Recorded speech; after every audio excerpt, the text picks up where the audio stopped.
take projection. Welcome everybody to Take It On Sports. I am TD. That is Greg. Greg, how you doing, man? I am good. How are you? I'm good, man, too. Good weekend.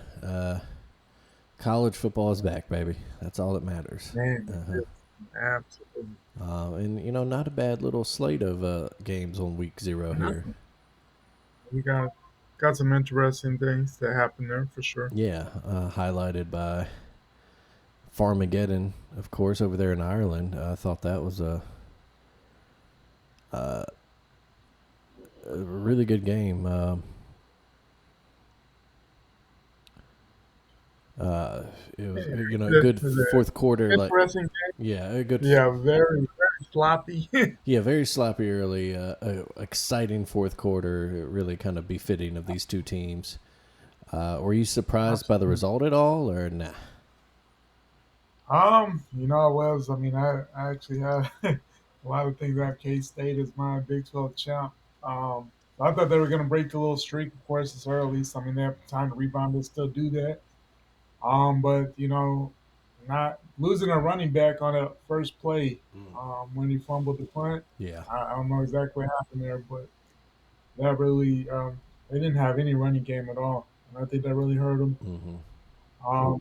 The other thing that really shocked me was going for it on that fourth and one on their own 28, or it was way down their own territory, and that led up to the touchdown that went up 10. They cut it back down to 3 with that, with the touchdown. But yeah, I thought, man, let your defense play it out. I would. I mean, that's kind of a risky area to be going for it on fourth and one. We ran the ball with the quarterback. I mean, it was close, but man, that's a weird. I was kind of like, man, that doesn't. I get it. You take certain certain risks, but and that was wild that you're on 20 some. Yeah, for sure. Like there's I am generally in favor. Yeah, go for it on fourth down when you have when it's smart. But there was enough time to where your defense could have got a stop. You could have got the ball back, and you're not giving them the ball. Right. In such great field position, and It's not like if you're at their 28, absolutely, why not? Yeah. But you're at your own 28. And you still have a long field to go. I mean, even if you pick up that first down, I mean, you still have quite a ways to go. I thought the defense had played well enough that you just, give them the opportunity to get you the ball back there, which may have happened, may or may not have happened. We'll never know. But I think the defense had played well enough to tell you give them that opportunity. Yeah, for sure. And you see an example of a good fourth down, which is when Iowa State had the ball up 3, late, and they went for it on that 4th and 3, and looked like a touchdown at first, and then they rolled them about an inch short, and they just kneaded out after that. Right. But yeah, absolutely. A game befitting of Farmageddon in the series, in the nature of these games between two teams. And did you see his dad was fighting his other? I was just about to say that, and there was even some fighting in the stands. It was what's his face, Johnson's dad and brother, right? Fighting each other. Yeah, fighting each other in the stands. Wow, a good old Donnybrook. All right, they fit him for the Irish, but I know. Not a good look for the quarterback dad to be fighting his own son at the game. That's not a good look at all. Not that good of a look. For sure. But yeah, and then of course there's also Hawaii had a close win over Stanford late. UNO. That's a bad loss for Stanford. It is, and I actually, and we'll talk about a little bit of our predictions later. Stanford was actually my surprise team in the Pac-12, and so that's definitely not looking great for me. But I also surprised in the ACC. You have them at your surprises in the ACC. ACC, yeah, not Pac, whatever I said. Did I say Pac-12? I did. In the ACC, yeah, but I think. Yeah, they'll always be Pac-12 to me. Yeah, absolutely. And I am kind of high on Hawaii this year too, especially at home. I think, there's a tough play. It's tough travel, even for Stanford. Yeah, it's still a long trip. It's still, yeah. I don't think I don't think it's like an incredibly terrible loss. It's not a high. But yeah, if Yeah. you're looking to have a better season, then you gotta beat Hawaii. Yeah. Your opener. I mean, It just would have been good for their momentum to open the season with a win. And, right. Yeah. I mean, I think that's the bigger thing of it is maybe face value. It's not the worst of losses because maybe Hawaii will have a decent year. But yeah, I mean, if you're Stanford and you're trying to build momentum up, bringing in Andrew Luck as the general manager and kind of resetting the program, you kind of want to start out 1-0. Just get a little momentum going for a program that's been looking for something for a while there. I mean, we talked about it before we did our ACC. I mean, for a while, Stanford was legit, but the last 5 years, and maybe a little longer, it's been tough. Yeah. There in Palo Alto. But biggest thing in that game was the guts of that Hawaii quarterback. Obviously, in a lot of pain, he just willed his team to victory. I mean, took him down the field to get in the field goal range there. Um, Almost, in a sense, maybe not as dramatic, but it kind of reminded. And they even mentioned it, I believe, very Byron Leftwich. Like, obviously, he wasn't near where. I mean, he could barely move at times, but and then the cool story about the kicker that hit the game winner there.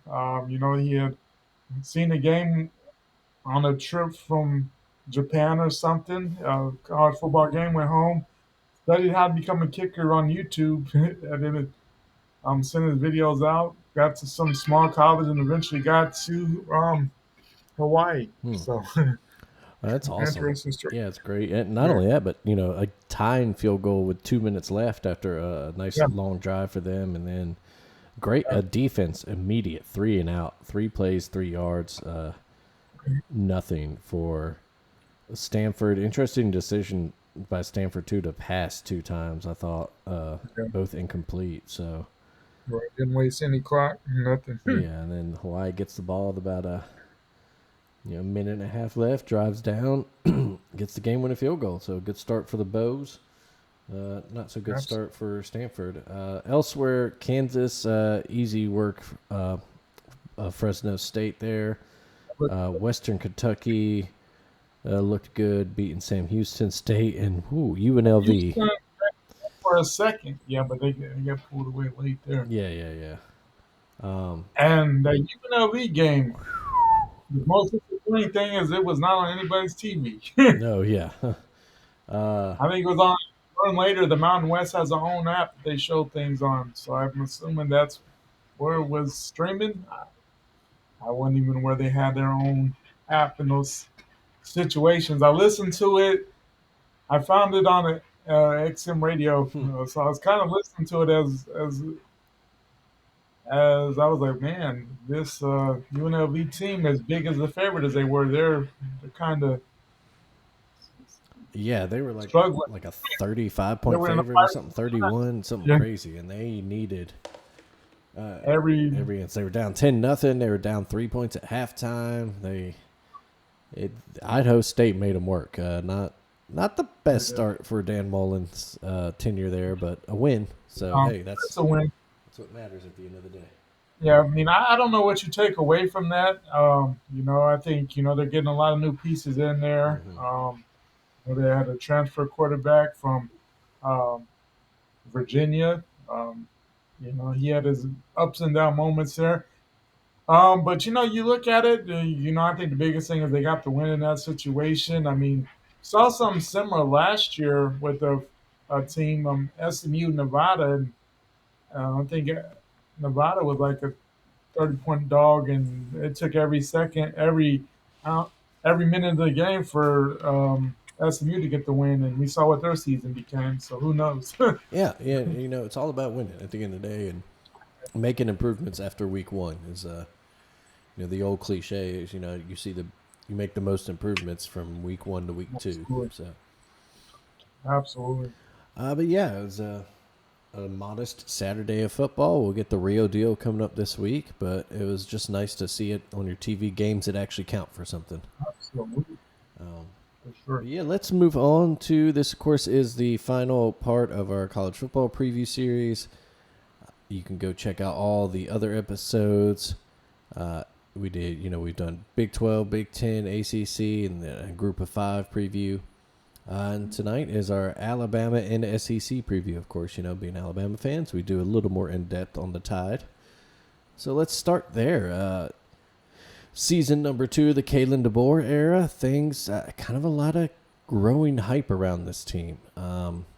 It's modest hype, but I haven't seen anyone really calling for Alabama to win the title except I think one person. I think Josh Pate. If you're Josh Pate, familiar with him, he has Alabama win the title, and I have other guys saying, I've seen other people saying, Alabama's definitely capable, the talent's there. I've seen a few people calling for them to win the SEC.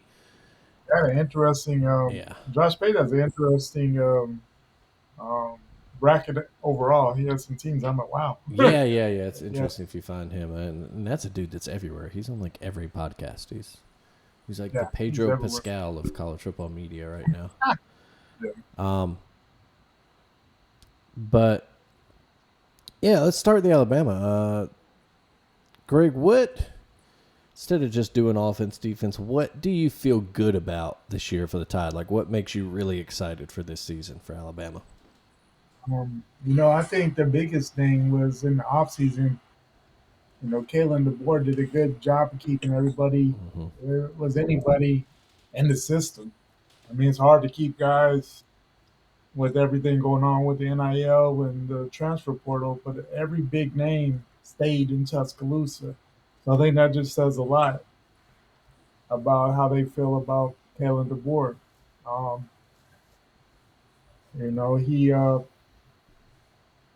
I think also the other thing that I think that defense is going to be even better than last year's defense. I agree. For the most part, that defense was much better than what people thought. The funny thing is last year that was our question mark: is the defense? What's the defense going to be like? This new system, and it ended up being our best unit on the field. Strangely enough, we could count on our defense a lot more than the offense by the end of the season, which no one expected going into the season. No, exactly. Yeah, they had a few moments early. that second half against Georgia, of course, but then you could also put a little bit of that on the offense, really stalling out. Right. The Vanderbilt game was probably the most. That game was very frustrating. We couldn't get them off the field. Yeah, exactly. You just couldn't get off the field, and it seemed like Vandy was running the same 2 or 3 plays the whole game. It was a very frustrating loss, but they turned. Defense is frustrating. But outside of that, the defense had us in every game we needed to be in to win. Yeah, all the turnovers in the first half, the offense stalled out. We even look at the OU game. I mean, we remember Jackson Arnold running good, ran for over 100 yards that day, but the defense was put in a lot of bad spots. Jalen had some terrible interceptions deep in the OU secondary. What they have, like 24? So, I mean, normally 24 is not any number that you're like, oh, man, Alabama doesn't have a chance. Yeah, and one of those, didn't they get a pick 6 too? So, really, defense only let up 17. No, I agree with you that, it was concerning the way they let Jackson Arnold run for so much when he hadn't done that all year. I think he actually had more rushing yards that game than he had all season before that or something crazy. But like you said, a lot of bad spots. The offense was giving them nothing. It was just a weird game all around. But yeah, no, I certainly agree with you on the defense. I think that unit's going to be nasty this year. I think we know the linebackers, even with the loss of Jihad Campbell, the linebackers come back are just great. Some transfers coming in that should be fit right in. I think the secondary is going to be even better this year. Oh You yeah. know, losing Malachi Moore, of course, hurts as a leader back there. But man, Keon Sabb, Bray Hubbard, that's a hell of a safety duo. You know, Xavier Ray Brown, Hubbard. Damani Jackson in the corners. I think, and they're deep. The backups too. I think it's a deep Like, unit. I like that. And of course, the biggest thing I think most people are happy about, of course, finally getting Ryan Grubb into Tuscaloosa. Mm-hmm. Honestly, I look at it as our first true offensive coordinator since Sark. That's just my take on it. But Yeah, no, I think that's one of the things I've written down is that we're gonna get. You know, is this the real deal, Kalen DeBoer offense now with Ryan Grubb coming in, and then a pass first quarterback like Ty Simpson, yeah, you know, running things. I I'm so excited to see what it looks like now. You know, last year certainly moments that flash. You know, a couple of those early games looked really great. You know, obviously that first half of that Georgia game. You know, Jalen Milroe looked like the best player in the country. yeah, We looked unstoppable at times, and then the offense kind of fell off after that. Um, yeah. I mean, yeah, I think it's going to be a very yeah. I think we're going to get the offense this year that we thought we were going to have last year. yeah, no, I agree. And of course, the injury to Jam Miller, he'll be out till about the Georgia game. It looks like I mean, tough loss for the first four games. You know, especially if you see yeah, these pictures of how he looks this year. He looks like he's ready to come in and run oh, folks over. yeah, But it's a deep running back room. You know, of course, this sucks now that Justice Haynes transferred to Michigan, but I think we'll be all right. Richard Young back there, um, Daniel Hill. I think they got that guy from Louisiana Lafayette with Washington. I think it's a deep running yeah, back room. I think we'll see more of a true, you know, a more obviously running back focused running yeah, game this year. You know, like we saw in his offenses at Washington. right. I think, you know, one of the big things people talk about is where do they make up for the loss of Jalen Milroe's legs. And I think that'll be in more consistency in the short and intermediate passing games. And I Yeah, just think, yeah, we'll trust the running backs more this year. And, you know, there were some, yeah, if you watch some people analyze last year, they talked to, you know, there were a lot of spots that Milroe maybe could have, on reads, he should have given it to the back or whatever instead of taking it himself. And maybe, and then I also think people are underestimating Ty Simpson's athletic ability. He was a dual threat guy coming out of high school. He's a 5-star. absolutely. We've seen flashes of his We've seen athleticism. him Yeah.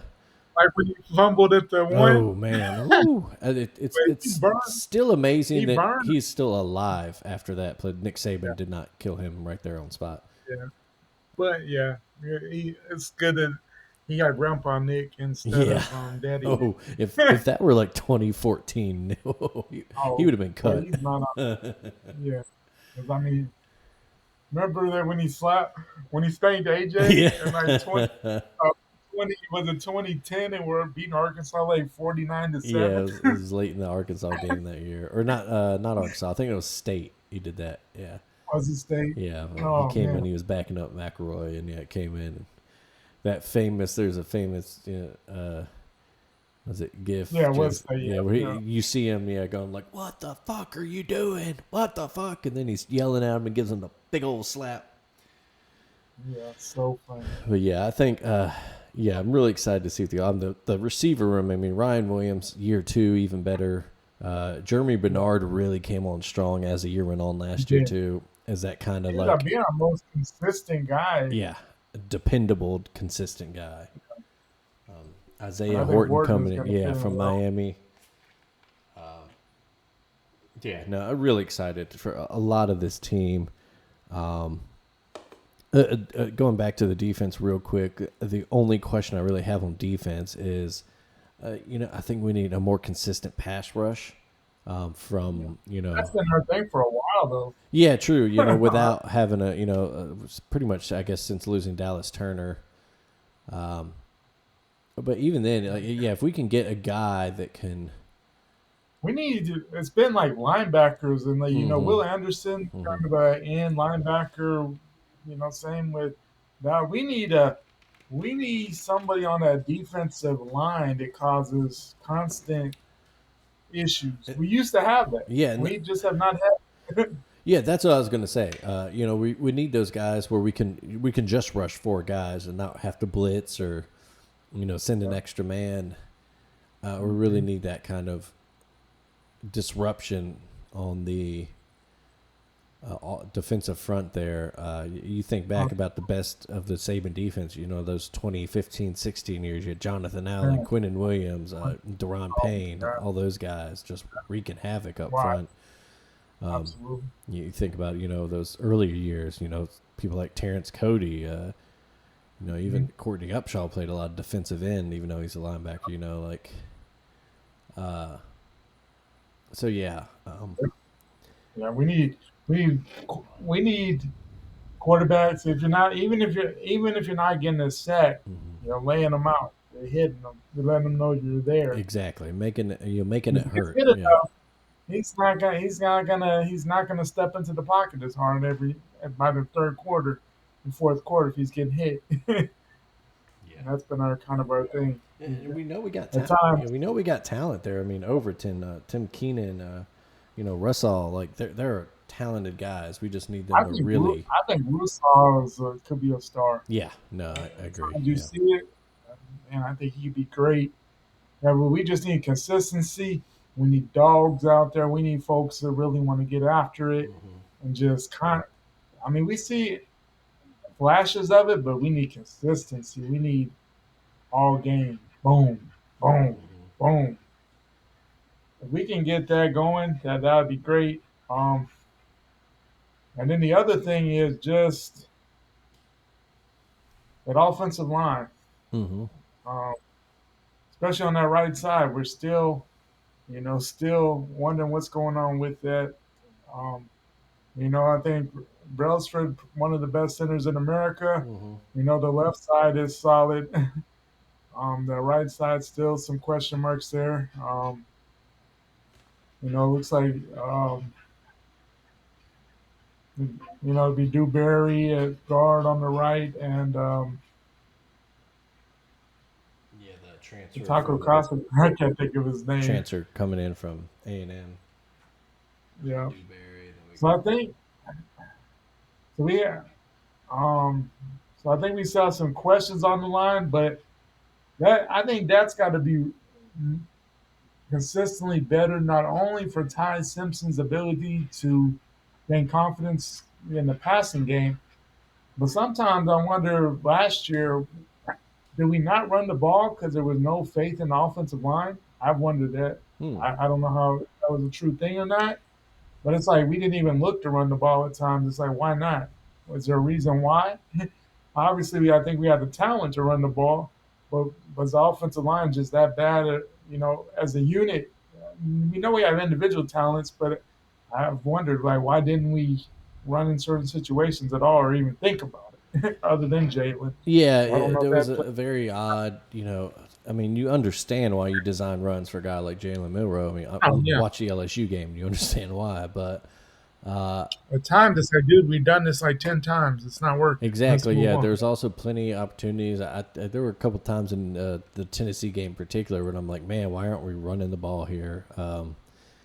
Running backs, and they would be running well, and then we just would stop using them for like a quarter at a time. But I agree. So My other big question is special teams this year. New kicker, new punter, no more James Burnett punting the ball. A new kicker coming in. That's we'll see. With the Those are those aren't you don't think about them as problems until they become a problem. they are. Yeah, Right. and then it's a big problem.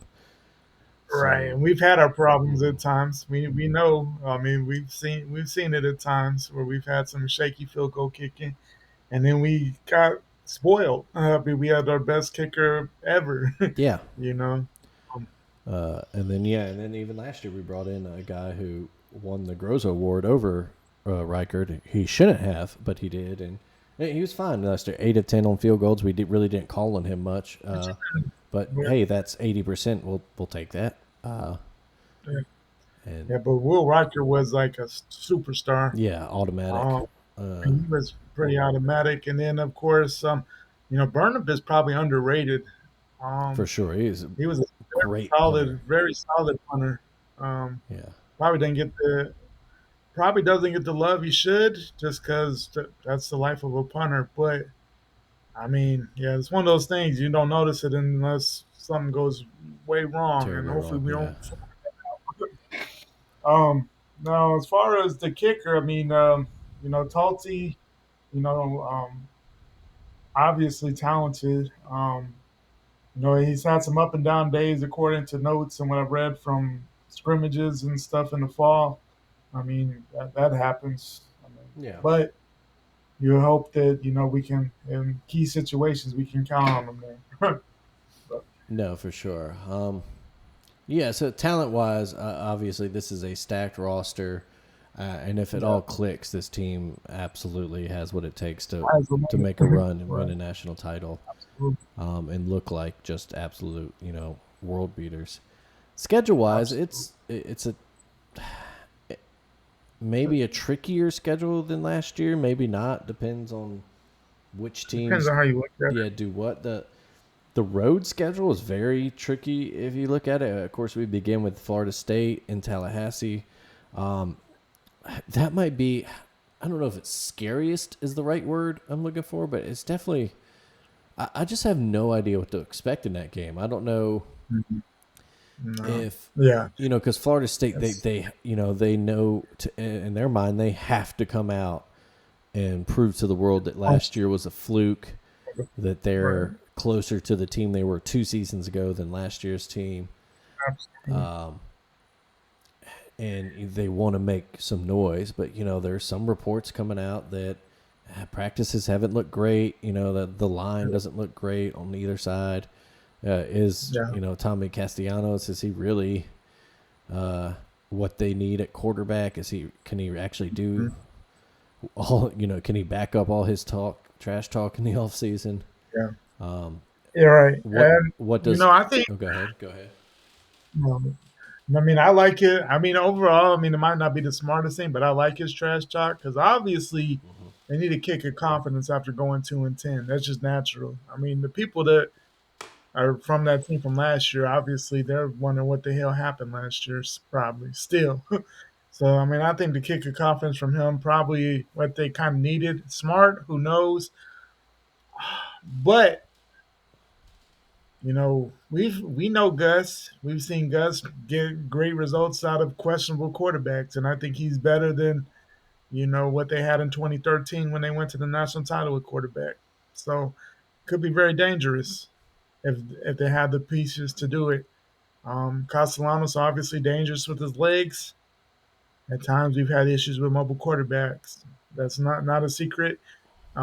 We have our moments where we're good, and we have our moments where we give up big plays and can't get people off the field.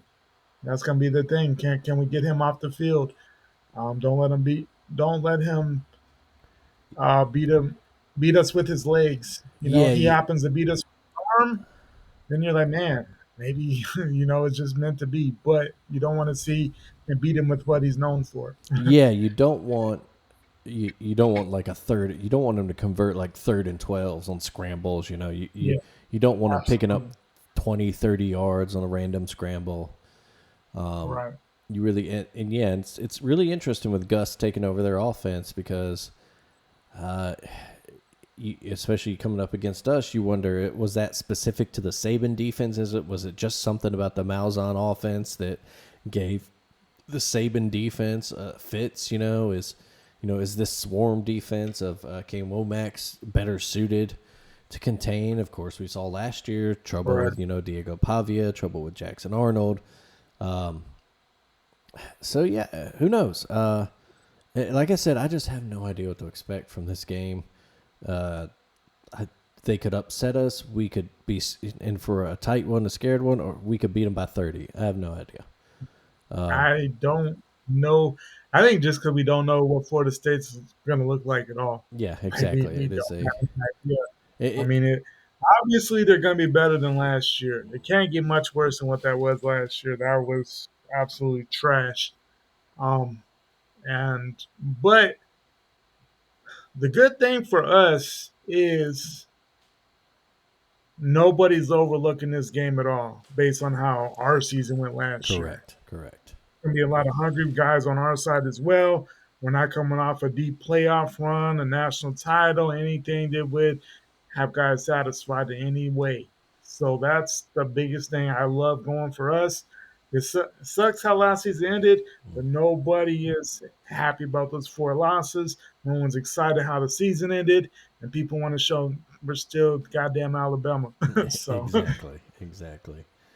so I think that's our biggest thing for us is that we'll be no matter what Florida State looks like, we'll be looking to look as good as possible as well, just because we have a lot to prove ourselves.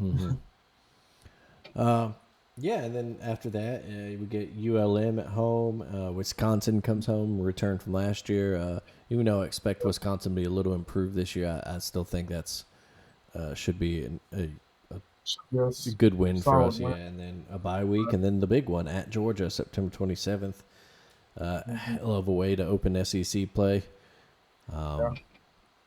And then, and Georgia's kind of another unknown, less, of an unknown than Florida State, of course, but, they're breaking in a new quarterback and some new offensive weapons there.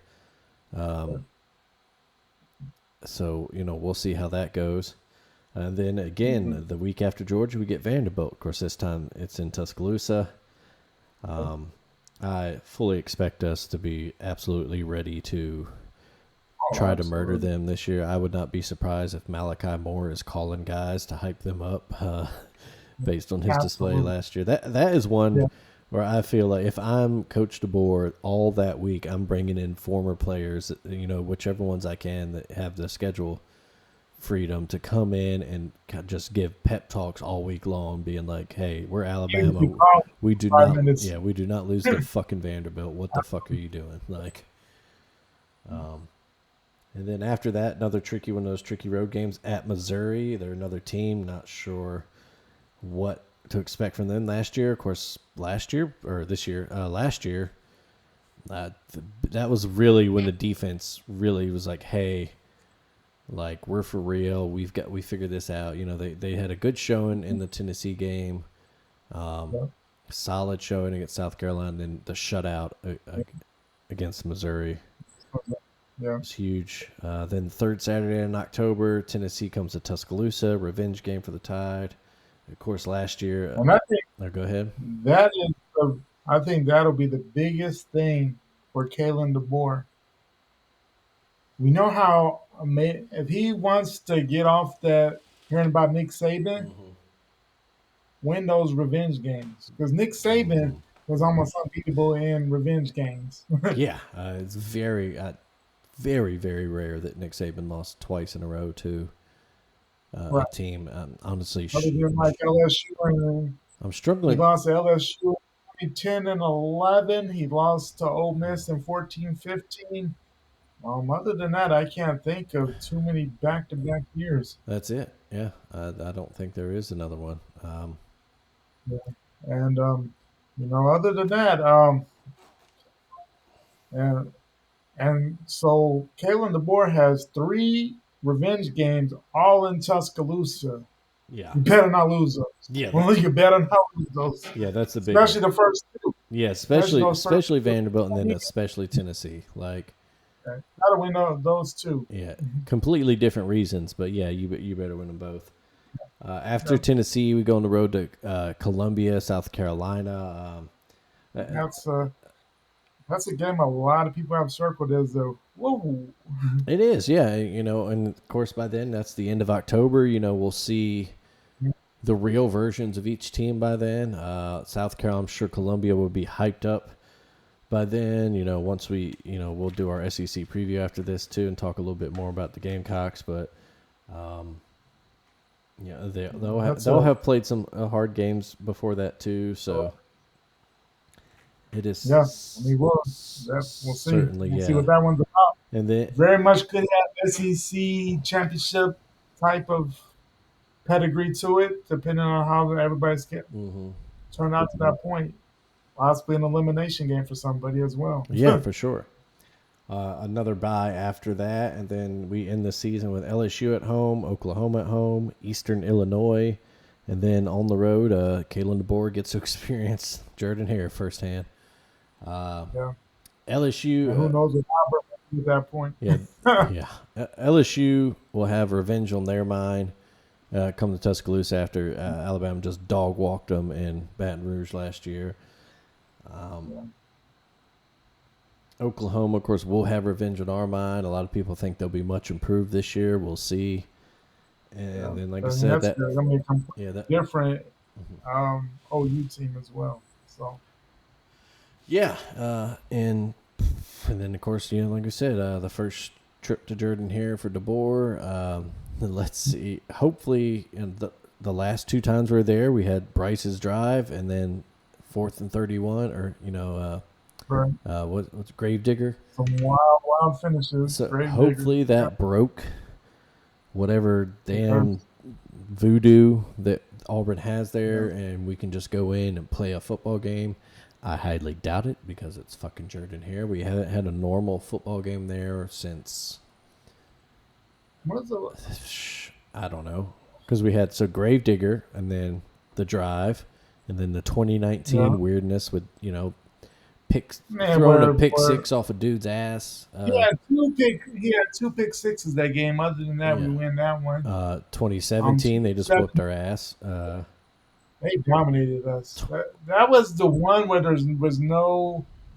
We just didn't have an answer for anything that day. Yeah. Jalen had their defense, and they just smoked us. And I guess 2015 might have been it. I guess I don't. I think that was one where we just kind of put them away in the 4th quarter. Yeah. Derrick Henry. It's been a while. Yeah, Derrick Henry. I think he had something like 40 carries in that game, if I remember. Yeah. Yeah, and then of course, before that was kick 6. So, got some. Let's hope interesting time. Yeah, let's just hope that we have broke some curses and we can just go in there and get. Who knows? Maybe by then they'll have fired Hugh Freeze. Who the hell knows from Auburn? We'll get to them in a second. You never know what's going on the Plains. They're such a chaotic program. But yeah, overall, like I said, we're excited, Greg. In your predictions, you got the Tide winning the title, the Natty. I have them winning the SEC at least. Didn't want to pick them. Didn't want to jinx them for the Natty. So, I didn't have us winning the Natty last year, so we were jinxed in some sense. So I said, man, let's go with it, and we'll see what we do. Yeah, but excited. Very excited for this season. Can't wait to kick off. Anything else on the Tide you want to talk about before we move on to the rest of the SEC? I just think it's key that we make the playoff this year. Absolutely. I just think that even if we don't win the title, we have to make the playoff just so people can leave Kalen DeBoer the hell alone. He just has to win those games because, man, he's a coach now. I guess Saban's the GOAT, but man, let's just talk about what Kalen DeBoer is doing. If we can just have those conversations and not everything. Well, Nick would have did it this way, or Nick would have did it that way. Nick wouldn't have did. I'm tired of that. So then let's make a playoff. Let's have a hell of a season so we can get to the present instead of living in the past. Absolutely. Yeah, absolutely. All right, let's move on to the rest of the SEC here. Of course, as usual, we make some tiers for our teams here. I have 5 tiers in the SEC. I have contenders. I have right there, which is 2 teams that are just right there. If they click, they can be contenders, but maybe they don't. Then we have our wild cards. That's my biggest group. Most of the teams are in that. Then I have hot seat wild cards, which are 3 teams where the coaches better win, or else things might get unfortunate for them. And then I have better luck next year for a couple teams down at the bottom there. But let's start, of course, contenders. I got Alabama, of course, in there. We just talked about them. And then the other 2 I have are Georgia and Texas. Georgia, of course, defending SEC champs. Texas, of course, was in that game in Atlanta with them last year, and is a lot of people's preseason favorite to win not only the SEC but the national title. let's talk about the defending champs, Bulldogs, Georgia. Mentioned they're kind of not a mystery this year, but they definitely have more questions than a team like Georgia usually has. Absolutely. Gunnar Stockton coming in at quarterback, replacing Carson Beck. They've got to find. For my note here, they need the offense to click. We need to see the return of that playmaking Georgia offense that was during their title run a few years ago. Bringing in a guy like Zachariah Branch from USC was huge. I hated that he went there so much. Absolutely. But, Yeah, because he has a chance of being a fantastic. yeah.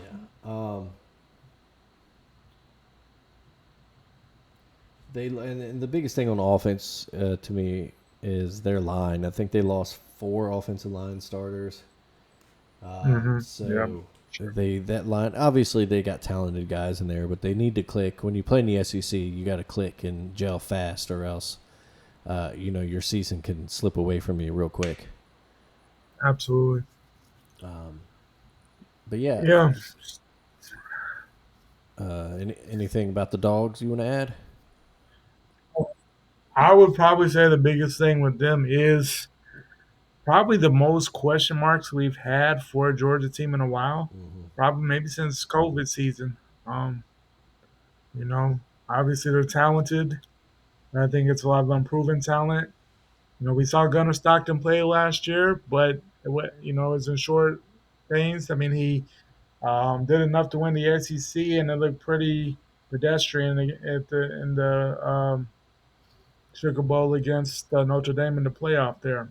Um, but obviously, they've had a whole off season to get him there. And the main thing that we know Georgia does is they find ways, even if they have a good enough quarterback, they win games. They're not going to put their quarterback in crazy situations. They're going to let him build confidence, do other things, but maybe start running the ball, short things. They're not going to put him in bad situations. Um, and of course, the funniest thing about Georgia fans is their love-hate relationship with Mike Bobo. Yeah, for sure. No, yeah, it's about just if the guys that are replacing the starters, if they can gel quick, they're talented all across the board. The defense is going to be nasty. Glenn Schumann, right? I mean, it won't be too long till that man's a head coach. No, yeah, somewhere. I agree. And then the schedule kind of favorable for the Dogs this year. It's still tough because you play in the SEC, but really starts out pretty nice. Yeah, most of their big games are at home. On the road, they have to go to Tennessee in early September 13th. So that's that'd be interesting. Yeah, absolutely. And then they go to Auburn on the road. That's October 11th. Again, that's just one of those. Who knows by then? Maybe Hugh Freeze in the barn give them a ride. Maybe Georgia goes in there and wins by 40. Do not know. And then they have to go at State, so there's a win. And then their game against Georgia Tech isn't technically a road game this year. It's in Mercedes-Benz, the Dome. So even that's kind of a neutral field. And then they get, as far as the bigger games, they get Alabama at home. They get Ole Miss at home. They get, Florida in the neutral site, of course, in Jacksonville. They get Texas at home. So, a lot of big games at home, for sure. I guess Georgia Tech is the big out-of-conference game this year, but their other out-of-conference are Charlotte, Marshall, and Austin Peay. So, So the Dogs, of course, should be contender for the SEC title in the playoff and the Natty as well. Texas, like I said, probably the most hyped team this year. Them and Penn State. Arch Manning era officially begins. Preseason #1 for the first time in school history, which was surprising to me. That's never happened. It's weird. Obviously, a ton of talent there in Austin that Sark has got in there, and man, their season will kick off in a big time way. They go to Columbus in the Horseshoe to face Ohio State next weekend. So we'll know all about the Longhorns right away. We will. Yeah, we will. Yeah. I think the biggest thing there will be, does and I think he'll be fine overall just because he's, a Manning, and Manning's find ways to do well in pressure situations. But that man has a lot of pressure on him to be great because, I mean, I think Quinn Ewers kind of got screwed a little bit. I mean, not too many situations where people want him out of the job other than in a place where you have a Manning behind you. Mm-hmm. I mean, a man that already took you guys to a playoff, almost to the national title game. Last year to the semifinals, and it's like people are like, man, we can't wait till he's gone. Mm-hmm. So for Arch's sake, I mean, I think he'll be fine long term, is just because all the quarterbacks in the family are great college football players. But wow, a lot of pressure. People expect great things from him.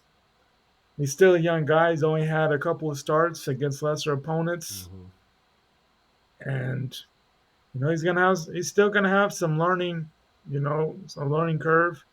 There's still gonna be some growing pains that you would think Mm-hmm. at times. But at times he'll be great as well. But hopefully the fans will be a little more, and I think they will be, but hopefully a little more gracious to him than they were to Quinn long term. For sure. Yeah, I think he's got that built-in Yeah, cachet or there with that. grace. Yeah, that grace. Right, but I thought as much as Quinn Ewers did, I thought he kind of got the short end of the stick as far as from fan support. Yeah, it's real tough, and good job by him hanging around and sticking in there. But yeah, when a Manning, that's as hyped as Arch was too, is coming for you, it's tough. You have to be perfect, or else the people, when you're not, people are calling for No him. one's more Yeah, popular than the backup. you're talking. Right. Yeah, you're talking about a guy that passed for 3,400 yards and 31 touchdowns last year. So it's crazy. If there's anything going against the Longhorns, they do have a few tough road games. We mentioned that Ohio State trip. They also have to go to the Swamp, and then that late Georgia game in Athens in November. Other than that, though, man, schedule sets up nice. San Jose State, UTEP, Sam Houston out of conference. Of course, Oklahoma Yeah. and Red River and Dallas. Two other road trips to Kentucky and Mississippi State. Very, of course, easily winnable. Vanderbilt comes to Austin, Arkansas comes to Austin, and A&M comes to Austin in the year. So schedules there. Again, a team that if they're not in the conversation for the SEC or the playoff or Natty, it'd be a big shock. Right. If there's anything holding them down, to me, it's just, can Arch live up to the hype? There's something to be said about Sarkisian as a head coach, where that was kind of his thing at USC. He always had these supremely talented teams and never quite lived up to expectations with them. And then who Manning is throwing the ball to? They lose a lot of production in the receiving game, and so they got guys like Wingo and Moore that need to step up and be the guys Right. this year. So. Right, for sure. Um, But fully expect a very good season from the Longhorns. yep. Let's move. The next tier is right there. So two teams I just couldn't really figure out: are they wild cards? Are they contenders? Because they're a little bit of both. So I put them in. They're right there. LSU and Texas A&M. Yeah. Let's start with the Bayou Bengals. Of course, Brian Kelly entering season number 4 there, won the SEC West in his first season, and then it's not like he's been having 5-6 win seasons. He went 10-3 and then 9-4 last year. It's just not what LSU fans want. They want to return to national title contenders, and he's Absolutely. not doing himself any And, favors, losing all these opening games. The last time LSU won an opening game was 2019. That's crazy. It's crazy, yeah. They have a big hyped up quarterback themselves, Garrett Nussmeier. A lot of people hyping him up, possible Heisman guy. of course, there's a ton of talent in Baton Rouge, as there always is. But is Brian Kelly? Can he get over that hump? He's the guy he's taking his team to the base of the mountain, but never the mountaintop. And that's the question there in Baton Rouge. Of course, it really hopes you get guys like Harold Perkins back and healthy. Let's see what they do with him this year. A lot of returning starters back. LSU should be really, really good this year. And they're another team that we'll find out a lot about right away as they go to the other Death Valley. They go to Clemson to start the season. So, absolutely. And they're another team, too. Their road games are kind of brutal. At Clemson, at Ole Miss, at Vandy, at Alabama, at Oklahoma. Yeah, that's a gauntlet. Yeah, it is. So that is a gauntlet. I agree with you on a lot of parts there. Of course, Brian Kelly was brought in to make the LSU Tigers a consistent national title contender. That, of course, has not happened yet. Hadn't been to the playoff yet. Beat Alabama in year one, and that's kind of his high mark of his time in Baton Rouge, honestly.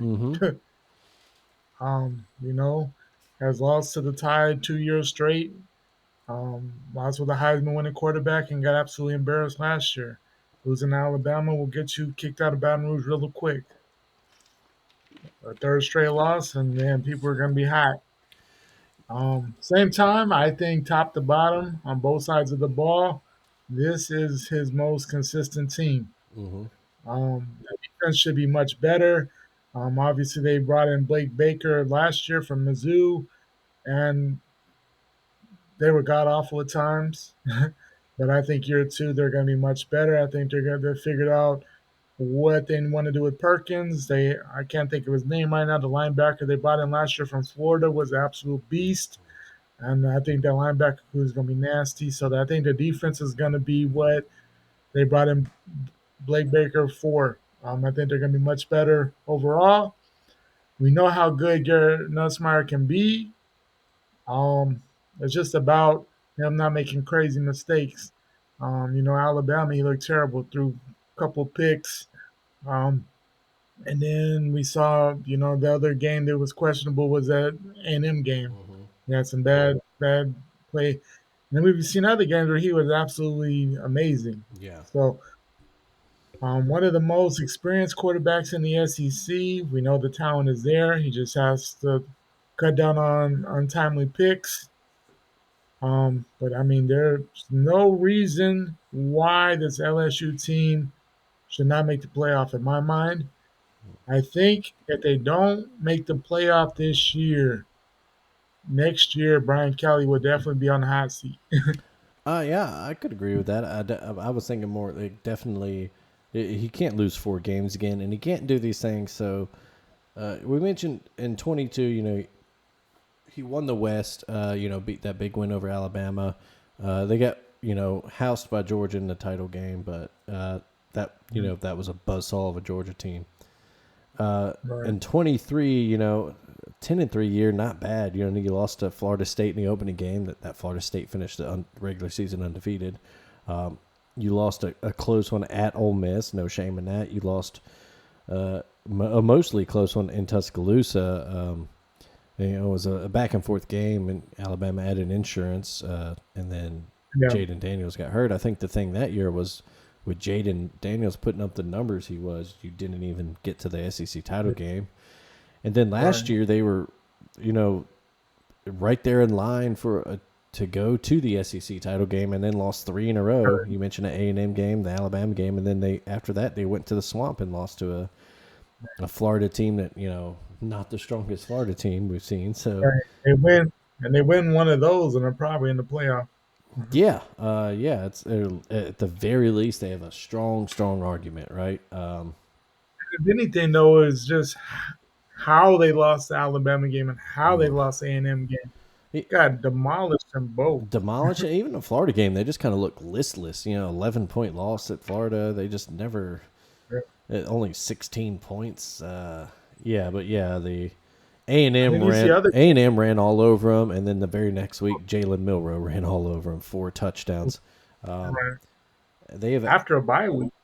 Yeah, and they actually gave up 8 rushing touchdowns in 2 years to Jalen Milroe. Mm, So they need to work on stopping running quarterbacks for sure.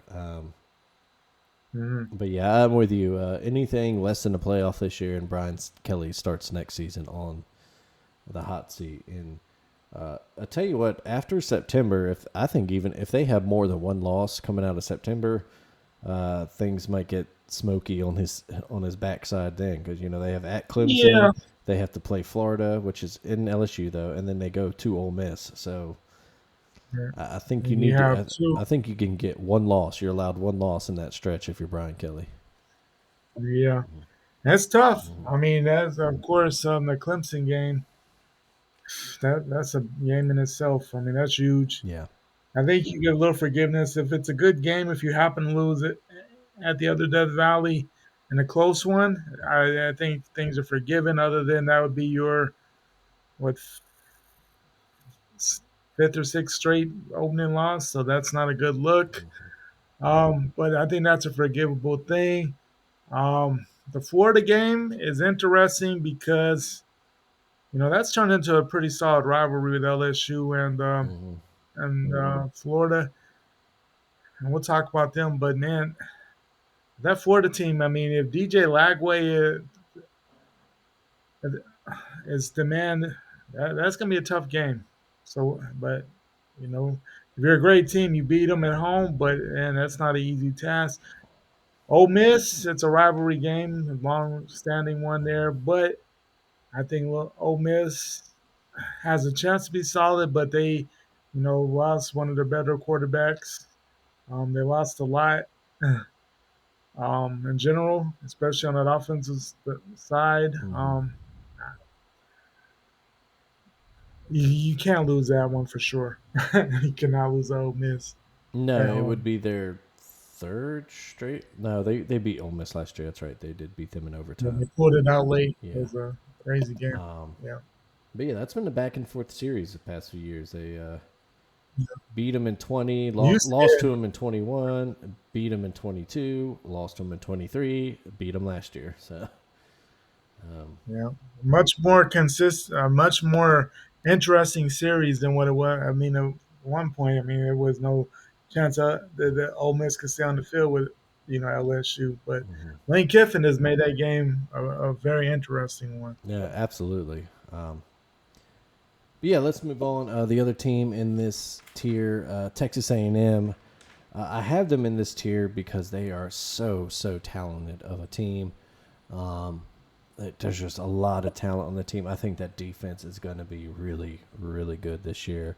I have them as my surprise team in the SEC, and not because I think they're being overlooked or anything. I just think they're going to be a lot better than people even realize. I do think they're an SEC contender. That said, my little note for them is, was it Jimbo or is it the program? Is just A&M just one of these cursed programs that's destined to never quite live up to the hype? Was that Jimbo just kind of whatever his failings were? Or is it, this is the year they can click? I think Mike Elko's a real good coach. There is some concern with how they ended last season. They lost 4 of Yeah, their last 5 games, and the only win in that stretch was New Mexico State. They after that big win against LSU, they were right there in the driver's seat to make the SEC title game, and then got blown out at South Carolina. Lost a 4 overtime game to a bad Auburn team. I know it's on the Plains and that Jordan Hare crap, but but you still, can't lose that game. And then in the biggest game for your program since who knows the Johnny football era. very underwhelming. Yeah, you get Texas. First time that game's been played in 14 years. You get them at home at Kyle Amazing Field, and you score. here that And you score 7 points. That's it, yeah, 7 points. yeah. And then you go lose a bowl game This to a USC team that honestly wasn't all that good either. then yeah, a terrible way to end. We've seen where they can be great. the big thing with A&M is their quarterback has to becomes a much better passer overall. Yeah. We know he can run the ball, but you know, you might be higher on A&M than what I am. Hmm. I think obviously they have talent. Mike Elko is a solid coach. I just don't know. We'll find out. They get 2 games to get their situated before they go to South Bend on the you know primetime game there in South Bend. They got they kind of got. I think a lot of people were shocked how they kind of got dominated last year at home. I think a lot Hmm. of people thought they were going to win that game. Um, No, yeah, no. so The reason I'm hyped on, I think that defensively, I think they're just gonna be. I think they're gonna be really, really, really good on defense. And then right, that running game you mentioned, I agree wholeheartedly. Reed has to get better throwing the ball. They have to find a consistent passing attack this year. It's going to be really yeah, tough because they lost a lot of production in that receiving room. hmm I think their leading receiver coming back is a guy that had 17 catches last year. Now, obviously, I yeah, think they brought in some transfers, um, but yeah, they bring Concepcion. That was their big one. Casey Concepcion from NC State. They brought in Mario Craver from that's a huge pickup. Mississippi State. Yeah, Yeah. But that running game is going to be great. Le'Veon Moss is a hell of a running back. If he can stay yes, healthy too, they've got a stacked running back room, and then add in Reed to that. Uh, they get EJ Smith coming in. hmm Emmett's son. Um, hmm so I think which it feels right him being in Texas for some reason. yeah, So I do think that is going to be um, a really good running attack, and then running and defense is how you win titles. But that said, they're another team that road schedule is just man. At Notre Dame, you mentioned that, and that's their only road game within the first like 7 weeks of the season, so that's big for them. But yeah. then after that, at Arkansas, at LSU, at hmm Missouri, at Texas. Damn. But I think that Arkansas, that's in Jerry, so it's just Is it? I thought it was actually moving to campus this year. So is maybe it actually moving to campus this I year? think it's. I Because think it's actually moving to campus this year. Yeah. is it? Oh wow, yeah. I So think. that I changed think that that game a lot. contract's up for that neutral sider. Yeah. Is it? Okay. Yeah. I wasn't sure when that thing was ever going to end Yeah. because it's been going on forever. Yeah. But yeah, if they go to Fayetteville, that's huge. Mm-hmm. Obviously that's been a that's been one of the weirdest things because A&M has completely dominated that series overall. But they've had some of the strangest finishes where Arkansas has blown the game so many years. Mm-hmm. so, but yeah, that's a tricky game there. I don't know if you consider it a rivalry, but they've had some classic games in Jerry World, so it's right there. But yeah, going to Arkansas and then turn around going to Baton Rouge, that's tough Yeah. for anybody. Yeah. Yeah, And then you have one and then boom, the next. Then you get what is that, a bye week? yeah, they at least And get a then, bye, but then they have to go right back on the road to Missouri. So or- and then they get South Carolina at home, so another tough one, and then Samford at least a break before they have to go to Austin in Texas. So that back half of the schedule is just brutal, man. Like starting I mean, October 11th, Florida comes to College Station, and then what we just talked about, man, that's right, so if they are in the SEC title or the playoff discussion, they will have earned it for sure. absolutely. Yeah. Schedule stuff. I would have to say they have to go in to that Florida game max one loss. Oh, absolutely. You cannot lose any of the other games before that are UTSA, Utah State, Auburn, and Mississippi State. So Right. if that I if mean, that Notre Dame game is your one loss, that's fine. yeah. Um, Yeah, but you can't have two going into that one. mhm. That's a huge game. That's a huge game, no matter where that game is played.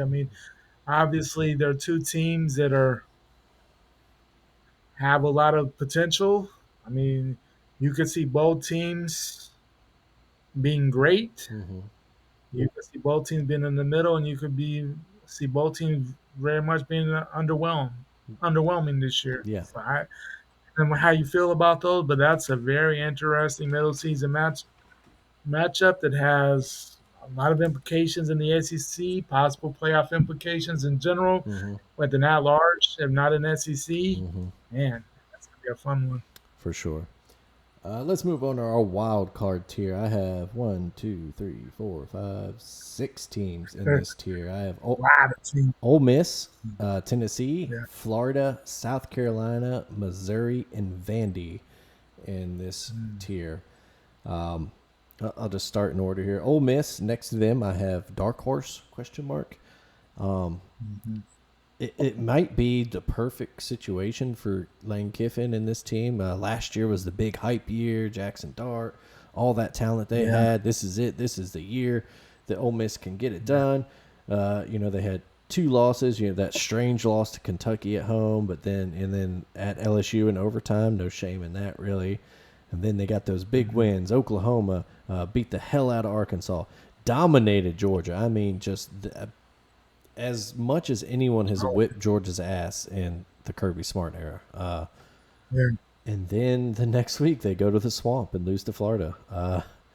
And playoff dreams go up in smoke. SEC title dreams go up in smoke. And now this year, not as much hype. No more Jackson Dart, so they're replacing him. But they still have a lot of returning production. Still talented team. Lane Kiffin can recruit. He hits the transfer portal. And then that schedule, man, that is a really, really favorable schedule. They have 2 tricky road games, and they're back-to-back in October. They have at Georgia and then at Oklahoma. Their other 2 road games beside that are Kentucky and Mississippi State. They should win both of those. Everything else is at home. They avoid Alabama. They avoid Texas. They avoid Texas A&M. Man, I could see, I could see them anywhere from like 8-4 to a surprise like 10-2. Hell, maybe 11-1 season, and then you're like, oh man, oh man, look, this is in the SEC title game. What the hell? Yeah, I mean, I've heard good things about Austin Simmons taking over there at the quarterback spot. People have said he is really the deal. Obviously Jackson Dart had a hell of a time in there in Oxford, and probably by the end of this year as a starter in New York. I mean, he had a hell of a preseason. So at some point, I think he might be one of the most underappreciated quarterbacks, just because he did make a playoff. But I think Jackson Dart overall had a hell of a time there. Um, I thought he was a very good quarterback. But yeah, I mean, this is like you said, there's not a lot of hype for this as much, of course, as what it has been the last 2 years there in Oxford. But Lane Kiffin has honestly turned into a very solid head coach. Yeah, yeah. Um, he has his niche. I mean, because it's a perfect situation because if you're 8-4 or above in Oxford, that's acceptable. Mm-hmm. So it's a perfect situation for him. I don't think that he likes the pressure, but we've seen him have issues in pressurous big time games at times. Um, so I mean, I think it's perfect for him. He seems to have, I guess if you look at it, since he started in coaching, matured a lot. If that's a way to look at it. Still funny as hell on tweeting. Yeah, Um, the best. but Tweeting, honestly, he's a lot drier in person than you would think. yeah. He's much more entertaining and quick clips and social media presence more so than the everyday with Lane Kiffin, honestly. Because kind of an awkward dude at times, but I think he's turned into a hell of a coach. I would say some interesting spurts there, though. I mean, that Arkansas, Tulane, LSU. That's an interesting little spurt to start the season in September. Mm-hmm. 3 games, all at home though, so that's a plus. But that's interesting. Yeah. And then the Georgia, Oklahoma, and South Carolina. That's 3 weeks in a row. Yeah, Jesus. Georgia and Oklahoma on the road, and then you turn around Back to and back just to get South Carolina.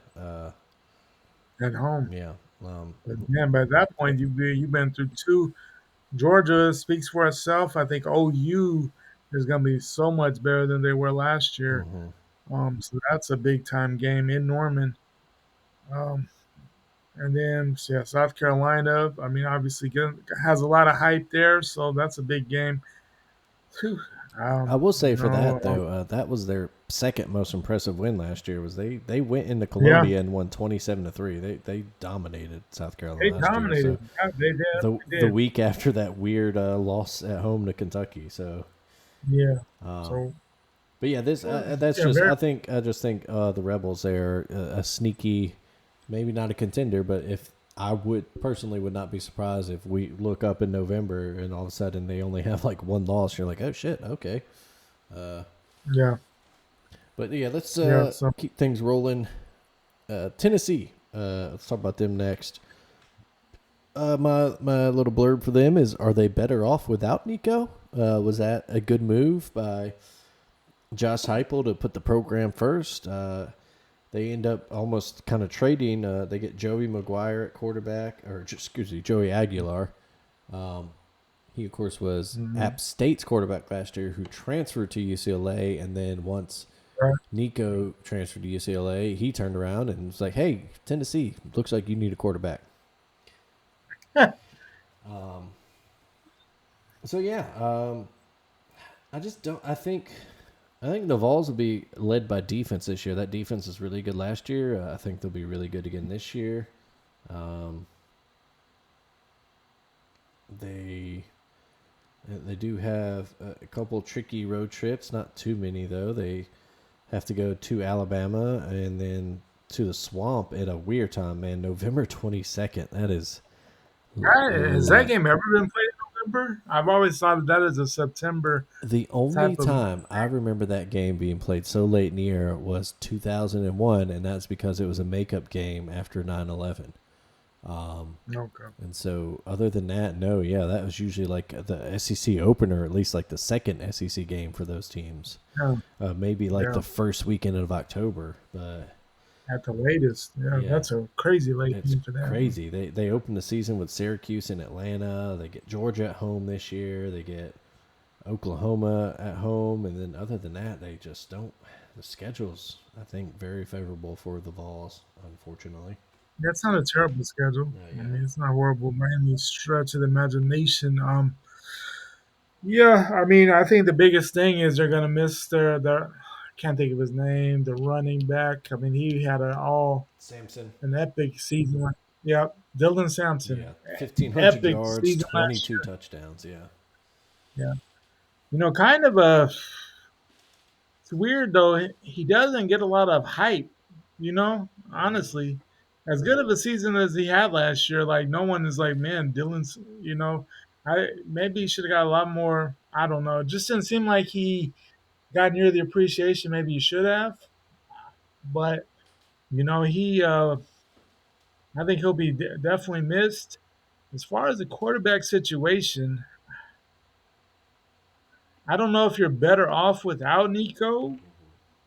But Nico was so underwhelming at times compared to the hype that I don't think there should be a drop off there. If that makes sense. No, I agree. Yeah, he's kind of the offense. Definitely, he showed his talent at times, and there were other times he was really flat. They were led by defense last year too. In reality, and I think it'll be Defense in the running game made him great.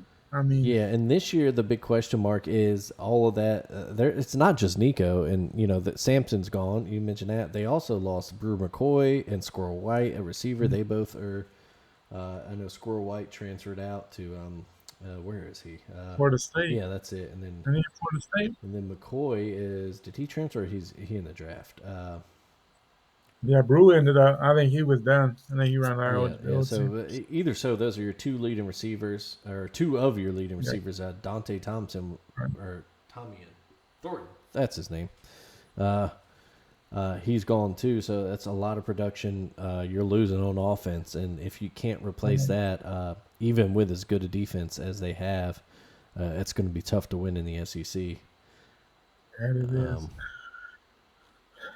And honestly, man, I think that Syracuse game it might be a little trickier than what people might expect it to be, depending on how Syracuse comes into that game. Yeah. Obviously, they're not. They have their own QB thing going on there, so that'll be interesting. But I think that might be a sneaky good game. And then but I think Tennessee should definitely, of course, should be 2-0 going into the Georgia game. That's been one of those things. They can't beat Georgia to save their lives as of late. You and really haven't had a close game in a while. Uh, this, I think, we'll learn about this team for real that game. And they have UAB, Mississippi State, Arkansas. I mean, those are three games as a Vols fan. I mean, UAB, of course, at Mississippi State, you give them the game because State's still trying to figure things out with Jeff Levy's second year, but it's tough there in Starkville. But they do get their quarterback back. We'll talk about them later. Revenge game, that was the wildest loss ever to lose to the Arkansas team last year. That was a crazy loss. So the revenge factor there. But I think those are three you have to win for sure. Then, of course, the third Saturday, but that's in Tuscaloosa, so that'll be interesting. Of course, revenge game for the Tide. But that's, a game that, has, of course, been a lot more interesting with Josh Heupel as the coach. I mean, we won some, but, we lost two of the last three. So definitely a lot more interesting as of late in that series, which is a good thing for the series. But, just because I think people kind of started underappreciating that rivalry because of how dominant we were for a while in that. Yeah. But kind of people are like, well, I think LSU's a better rivalry now, and I'm like, bro, chill out. No, yeah, Tennessee is always the Yeah, I will but tell anyone, I hate them more than Auburn. I think the younger people don't have the appreciation for that rivalry. I think Tennessee making it more competitive the last couple of years definitely, hopefully, brings that aspect back of how great a rivalry it is. Yeah, them kids didn't have to sit through 4th and 19 and 5 overtimes and all that shit. No. That's actually the last time Tennessee has won in Tuscaloosa. They haven't seen some. They haven't seen some of the most ridiculous things ever. Yeah. Kentucky, you got to beat.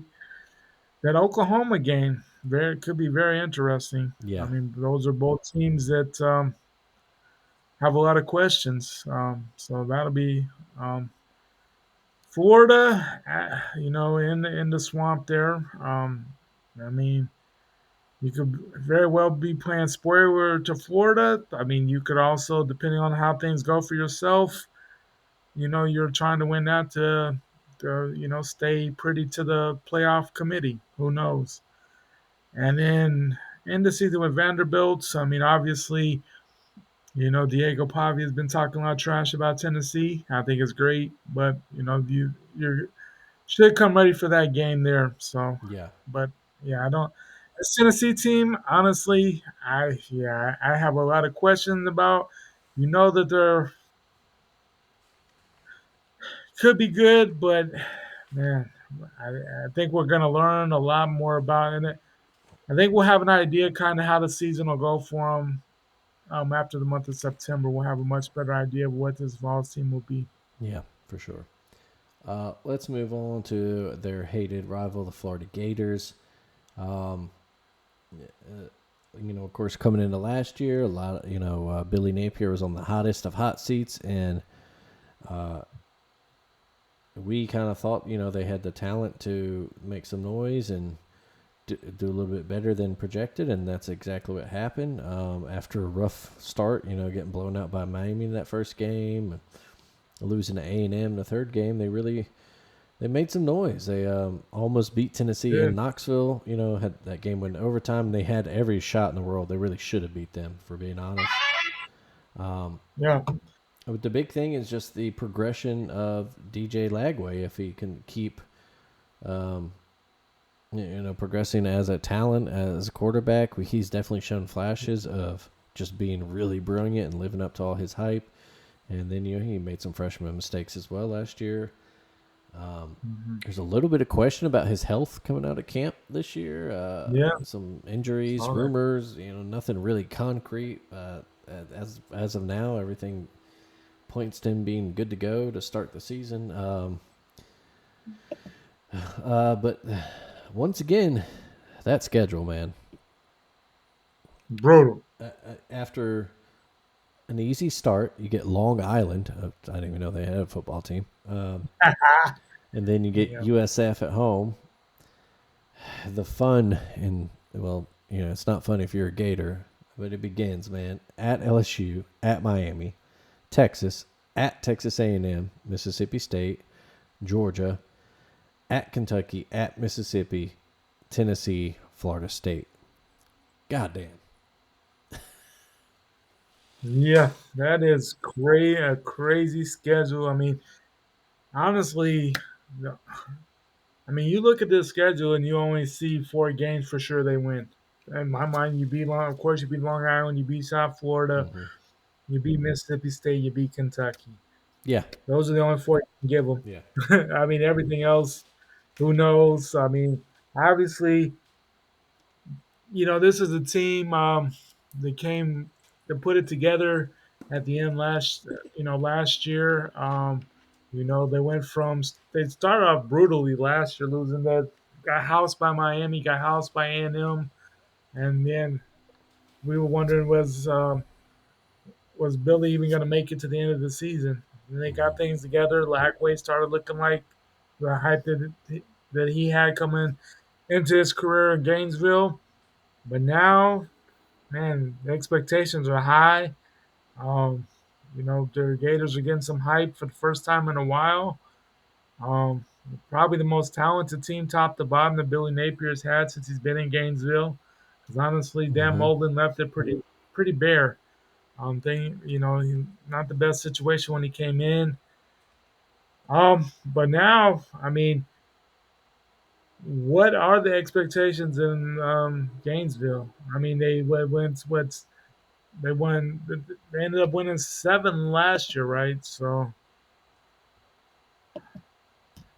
I mean, I would have to think though, in this season, I mean, you have to win. I just think 8 is the minimum. I think that's fair. You mentioned I think the 4 wins that you see on their schedule, and then it's just about taking another 4 from the rest of them, and they definitely could do it. because they ended up with 8 wins after the bowl game last year. They ended the season hot, beating LSU, Ole Miss, Florida State. But this year, the schedule the schedule is a schedule. I mean, they know what it is. But at the same time, unlike last year where we were like, man, they might not win any of these games. There's not a game on the schedule where I'm like, they don't have a chance. At the same, That's the interesting thing about this schedule. It's very tough, but based on how if Florida builds off how they ended last season, and Lagway has progressed even more and becomes the guy that everybody expects him to be in his second full, go, and he stays healthy. I mean, this very well could be a playoff caliber team, but Same time, I mean, it's not easy at all. But I mean, there's some teams on there that look big on paper that may not necessarily be as good as what you think. Hmm. LSU, I think is going to be very good, but I mean, It's early. it's They early. could catch them. Yeah. Right? They catch them early. Miami, I mean, how good is Miami going to be? Who knows? Yeah. You know, um, I think, but for your program as Florida, that's a rivalry game. I think you have to get some revenge this year. Just for your state of your own program, I think you have to win that game. Hmm. Texas, I mean, the Swamp is going to be going But crazy let's that say day. that's your chance for your big signature win right there. If you're Billy Napier, Absolutely. you get the If you can preseason pull number down one, one in the Swamp. Like you said, Swamp's going to be rocking. I imagine that will be a primetime game. Uh, yeah, that's the big one. yeah. If you could pull that, that'd be epic. Yeah, I think at the very worst, you have to match last year. You cannot regress. If there's regression this year, then he's back on the hot seat, maybe even Hmm. gone, and you can't waste the talent you got in here. Right. Obviously, match it or improve, and if they take that next step, then they proved all their fans and everybody who doubted Right. him that Napier was the right hire, and Absolutely. they yeah. Um, Yeah, there's just a lot of question marks. I mean, you could see where they could be the best. I mean, a playoff team. You could also see, mhm. yeah, but for his sake, he can't regress. I would even say tying last year is not going to be acceptable this year. 7 wins this year is not going to be acceptable as it was last year because that was kind of unexpected considering how the season started and um, kind of the unknown going into last year. I think they overachieved a little bit last year, but Mhm. the expectations back a little bit in Gainesville, and we know that their fans, when they have expectations, they expect you to reach those expectations. Yeah. They're a fan base that's had a lot of success, but not a fan base that hasn't accepted that they're not what they were. you know, Yeah. so they're kind of in that situation where we kind of were before Saban, where a lot of fans expected great things, Hmm. but obviously, why we expected those things, other than we were Alabama Yeah. at times, we don't. There was no reason. Yeah. But this is the first year I think where the expectations are there that they generally should be there. He's done a good job recruiting for the most part. He's had his up and downs, but I think he's figured it out a little bit. Hmm. He has a quarterback that maybe tops in the country if he's on at his best. But yeah, I think 8. He has to win 8. Anything better than 8 is gravy. But I think he has to touch 8 Yeah. this year. For sure. Let's move on. South Carolina next on the list for them. I have too much hype? Question mark. It's a lot for a program that isn't used to lofty expectations. Shane Beamer has steadily improved this team over his tenure, and of course, last year after that tricky stretch where they lost 3 or 4, that tough loss to LSU in a game they absolutely should have and could have won. That blowout loss to Ole Miss, and then that loss in Tuscaloosa where they played their heart out and they had a shot. They really mounted a comeback there and almost had it. And Yeah, then, of course, they turned their season around and were the hottest team, one of the hottest teams in the country by the end of the regular season. They even had people saying that they deserved a bid over Alabama and Ole Miss, which is just stupid. They lost to both of them. right. And That's what the hype will do for you there. yeah, But man, the thing with South Carolina for me is Shane Beamer has yet to have 2 successful seasons in a row. that's true. He is very up and down. I mean, he had that. Was the first time? Was it 20? Is it 22 season when they beat Clemson into the season? Well, Yeah, they were like the November national champs. They beat Tennessee, yeah, they beat beat the Tennessee. dog They shit out beat of Tennessee, Clemson. and then Clemson to end the season. Yeah, yeah. And then the next And season they go 23 was 5-7. Yeah, they open up with they were is that when they gave up like 4,800 sacks to North Carolina, and then the thing just went bad yeah from they there. lost 6 of their first 8 games. They started 2-6, and then scratched And Rattler themselves to was 5 and. super good. Like Rattler was very good, but yeah, the offensive line was absolutely atrocious. Yeah, and then so this year, Lenore Sellers, of course, is back. A lot of hype around him. He's got his big weapon, Nick Harbor. Mazio Bennett is back. They do lose Rocket Sanders. He's out of Yeah, eligibility. But yeah, it's about can they live up to their expectations they set for themselves. A lot of people calling them a dark horse and all kinds of races. I tend to think that maybe they need to calm down a little bit, but they get a Virginia Tech to start the season. A couple tricky road games throughout the year. They do have, at Missouri, at LSU, at Ole Miss, and at A&M. hmm And they get some big ones at home. They get Oklahoma and Alabama at home, and they get Clemson at home to end the year. Uh, yeah, they're they have a stretch from October 11th through November 1st. It's at LSU, then Oklahoma at home, Alabama at home, and then at Ole Miss. That's their season yeah. right there. They can't Whew, really yeah, afford to that's lose more than one of those games, and that's going to be tough. That's going to be a tough deal. I yeah. absolutely So think. for sure, Yeah, I think they can. I think they can enter October 5-0. They're Virginia Tech, South Carolina State, Vandy, at yeah, you got to Missouri, and then go to Kentucky. Yeah, yeah, you got to go to Baton Rouge undefeated for the second half of the season. yeah. If You you're can't if lose. you're serious Can't about challenging for the SEC or the playoff, then yeah, absolutely. You got to start 5-0.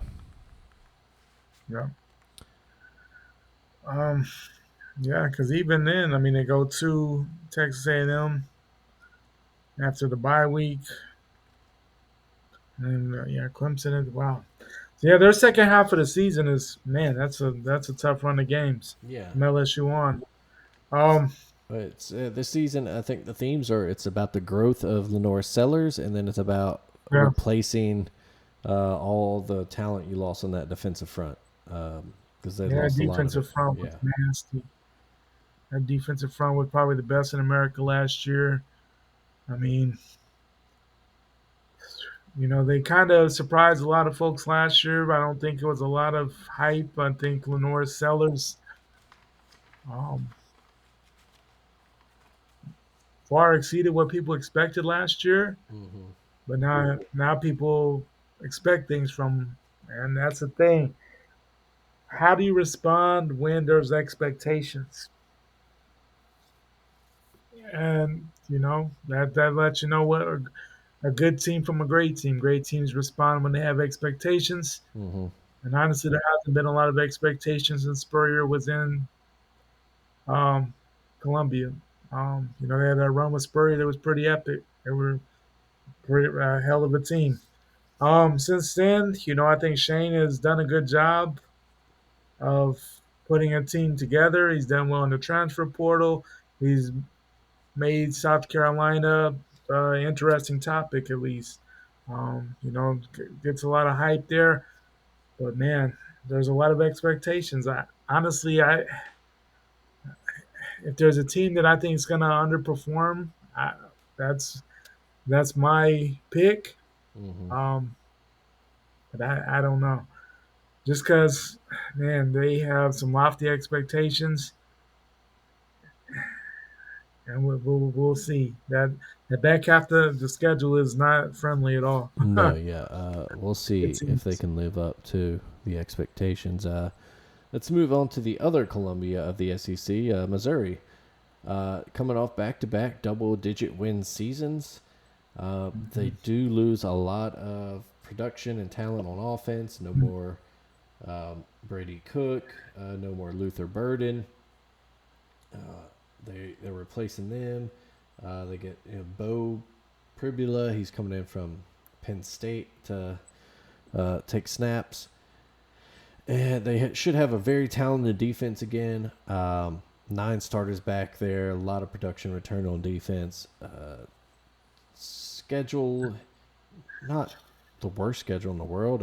They don't have to leave Missouri until October 18th when they go to Auburn. That's crazy.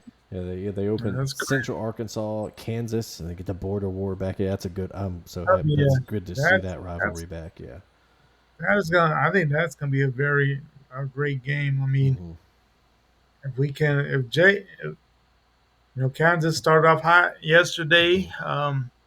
It's a matter of, but man, that's a big game there. So if you want to be anything this year, Mizzou, you have to win that game. But it's not a gimme game. That's going to be a back and forth. I think it's going to be a close one. yeah, Um, of course, you beat Louisiana.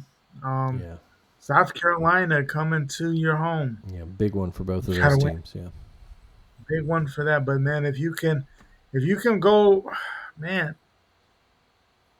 if they can pull that one, and then go, if they could go into the Alabama game undefeated, huge. Yeah, Columbia will be rocking. yeah. They get a bye before that.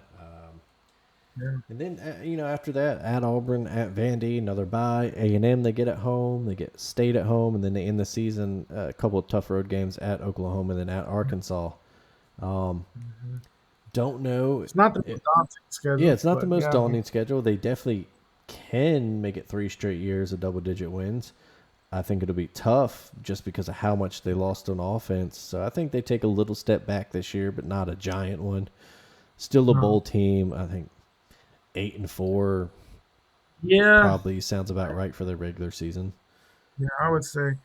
Because, I mean, honestly, you look at their, last year they went double-digit wins, but kind of superficial with some of the loss to, we got housed by us, housed by A&M. I mean, those are some bad, they took some bad losses. But still, they're definitely still double-digit wins at Mizzou is always a big thing, just because. Yeah, yeah, But I think Drink is, a couple years ago he was on the hot seat and that 23 team. I mean, they definitely overachieved in the big things, beat Ohio State.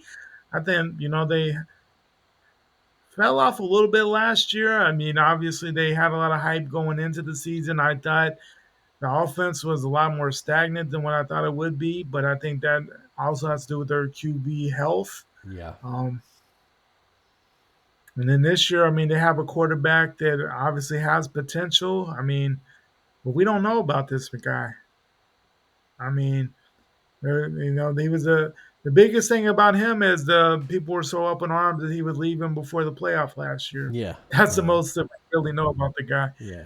Obviously, if Penn State thought he was good enough to recruit, obviously he's a good quarterback. Yeah. Or coming out, obviously he was good enough to get recruited by them, so he has the potential to be a good quarterback. Yeah. I think a good pick up there, but yeah. I was going to say, I think the key thing is, where is your signature win, Eli? If you look at these past 2 seasons, when they play those big teams, they lose. 2 years ago when they were 11-2, they lost to LSU and Georgia. They beat Tennessee, but that wasn't, it was kind of a down Tennessee team. They just don't. If you look back, they haven't gotten that big time win over a big time team. The closest they've come really is that when they almost upset Georgia out of nowhere in 22. Which is weird. Yeah, that was such a weird game. They're the one team that gave Georgia troubles that year. yeah, they really were.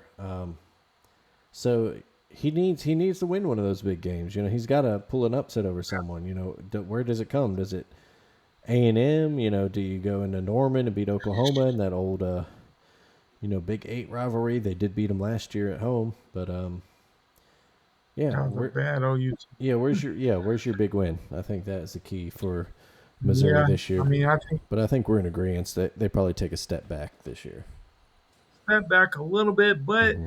with how the schedule is, Mm-hmm. I would say anything less than 7-5 is a surprise because I think they're a solid enough program to they win at least 7. Mm-hmm. I mean, they have a lot of toss-up games. I mean, the Kansas game I would say is a toss-up. South Carolina, despite the hype, I think being in Columbia, Missouri, there's a toss-up game. Auburn and Vandy, who knows, kind of toss-up. They have a lot of toss-up games on the schedule, which is a good thing for them, I would say. I mean, I think the only game you look at where you say they're not going to win Yeah. is that they don't beat us. I just don't see that happening. Other than that, there's not anything on the schedule where you're like for sure they're gonna get whooped, they're gonna lose.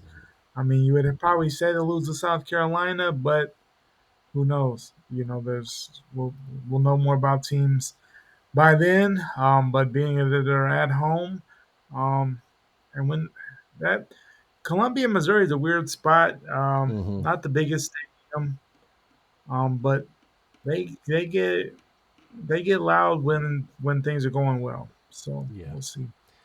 Next, the last team I have in this tier is Vanderbilt. All I have written for them is expectations. This is not a program that usually has them, and they have them this year as, because of a couple win. Obviously the Alabama win last year. They really played Texas really close. They played, LSU close down in Baton Rouge. Mm-hmm. They lost to Missouri in double overtime in Columbia. So we know they're a Yeah. they're a confident team. They believe in themselves. Diego Pavia is a hell of a leader at quarterback, even if he's not, a world beater talent wise. He's hell. He rushed for almost 1,000 yards last year. He's a tough guy. Yeah. He believes in himself. Doesn't turn the ball over. 20 touchdowns to 4 interceptions. He takes care of the ball. Honestly, you would have to think. I think they step back a little bit there. Yeah, I believe I have them as my disappointment in the SEC, and just purely because I think people are a little bit too infatuated with Diego Pavia and all the talk, and they don't really look at, and they're getting a lot of production back. They get 17 starters back, but if you look at that schedule, that road schedule, ooh boy, at Virginia Tech, at South Carolina, Who's looking for a lot of Tech's looking for revenge. yeah, at South Carolina. And we know Columbia is a hard place to play. At Alabama, the biggest revenge game. Absolutely. At Texas, and then at Tennessee to end the year. That is an absolutely brutal road schedule. Brutal. Yeah. So yeah. I mean, honestly, it's a good story, but at the same time, you look at their thing. Other than, the Alabama game is a story in itself, and the biggest win maybe in Vanderbilt history, or close to it. Mm-hmm. But outside of that, it was kind of, I don't know. It was a solid season. For compared to what Vanderbilt had been before that, 7-6 last year. So it was Mm-hmm. a big improvement to where they had been. Same time, they still lost to Georgia State, Yeah. which is crazy. They gave, but then they gave teams games. So it's weird. They beat Georgia Tech in the bowl game, which was crazy in itself, considering how Georgia Tech gave Georgia everything they wanted. But yeah, last year it's just hard to keep Vanderbilt in that same guy. They gave Texas everything they wanted. They gave LSU a hell of a game. I just don't know if that can all happen again there. Yeah, it's about does lightning strike twice, and some interesting games at home. They get LSU at home this year. They get Auburn comes to town this year. Auburn's actually their homecoming game. That's hilarious. That's funny. Missouri comes to And town. obviously, obviously there's probably gonna be the most Vanderbilt fans that have ever been at Vanderbilt games this year, Yeah, and just because of the hype from last if they year. can make it back to So, a I mean, bowl, I think that's a great coaching yeah, job by Clark Lee. And yeah, yeah, that's pretty much all I got on the Doors there. yeah. I do think they're not. I think people are overhyping them just a little bit, but this is definitely a team capable of winning 6 games and getting back to a bowl. Yeah, Yeah, I think, yeah. yeah. Yeah, let's move on. The next tier is the hot seat wild card. So these are teams that they could be 10-win teams. They could make a surprise run for the SEC title, or they could all have new coaches before the end of the season, or are looking for new coaches by the end of the season. Start with Oklahoma. They of course have the most hype of any of these teams coming in. A lot of talent on the team. Disappointing season last year in their first year in the SEC. Did get the big win against Alabama at the end of the season that made things a little bit better. But Brent Venables needs to challenge for a playoff spot, or else he might be shown the door. He definitely cannot regress back to 6-7 wins. He's got to get around 9-10 wins. Yeah. Especially since they're going to have a new athletic director after the year who has no ties to Venables. So, but yeah, Joe Leon brought him in there and gave him the extension. So, after a successful 23 season for the most part. But, last year was very disappointing, but they had no wide receivers. No, everybody got hurt. Yeah.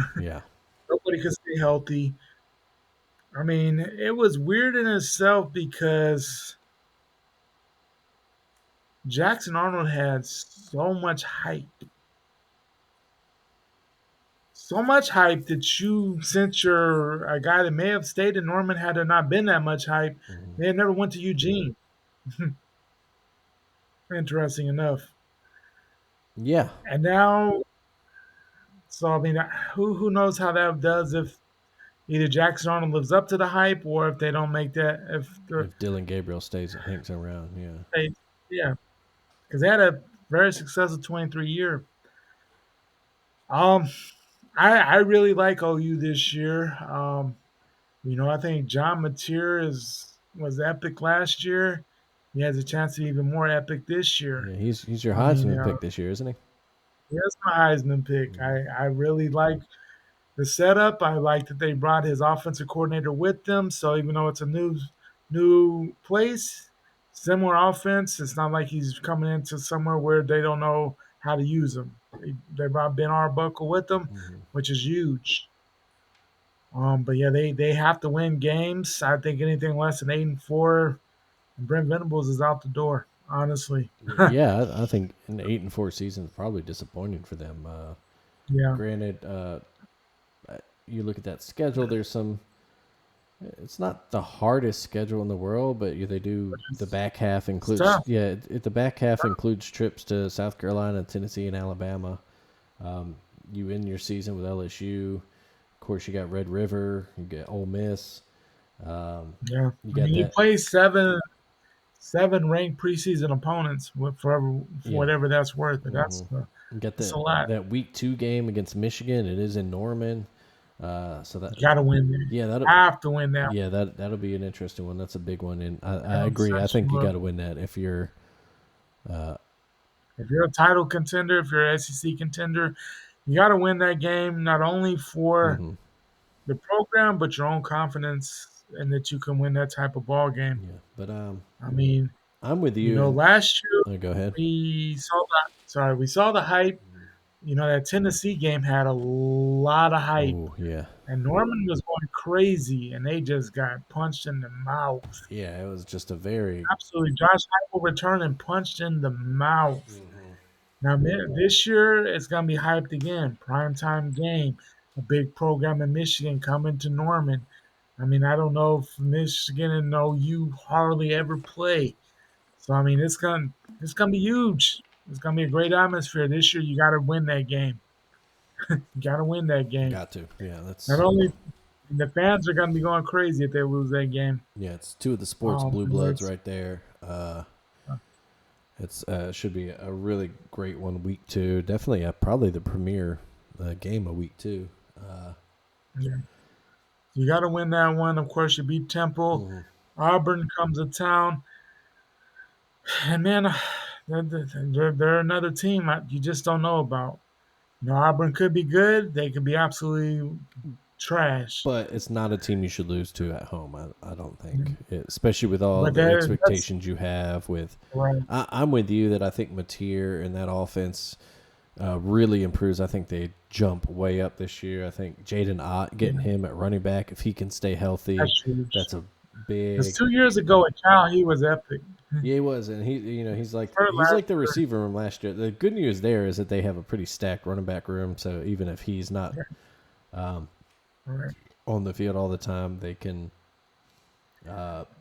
But that Auburn game will be interesting because Jackson Arnold comes back. Yeah. You don't want to lose to him because No, that would look really bad. No, if you're serious course, about making a run for a playoff, you got to enter that Texas game 5-0. undefeated, absolutely undefeated in that one.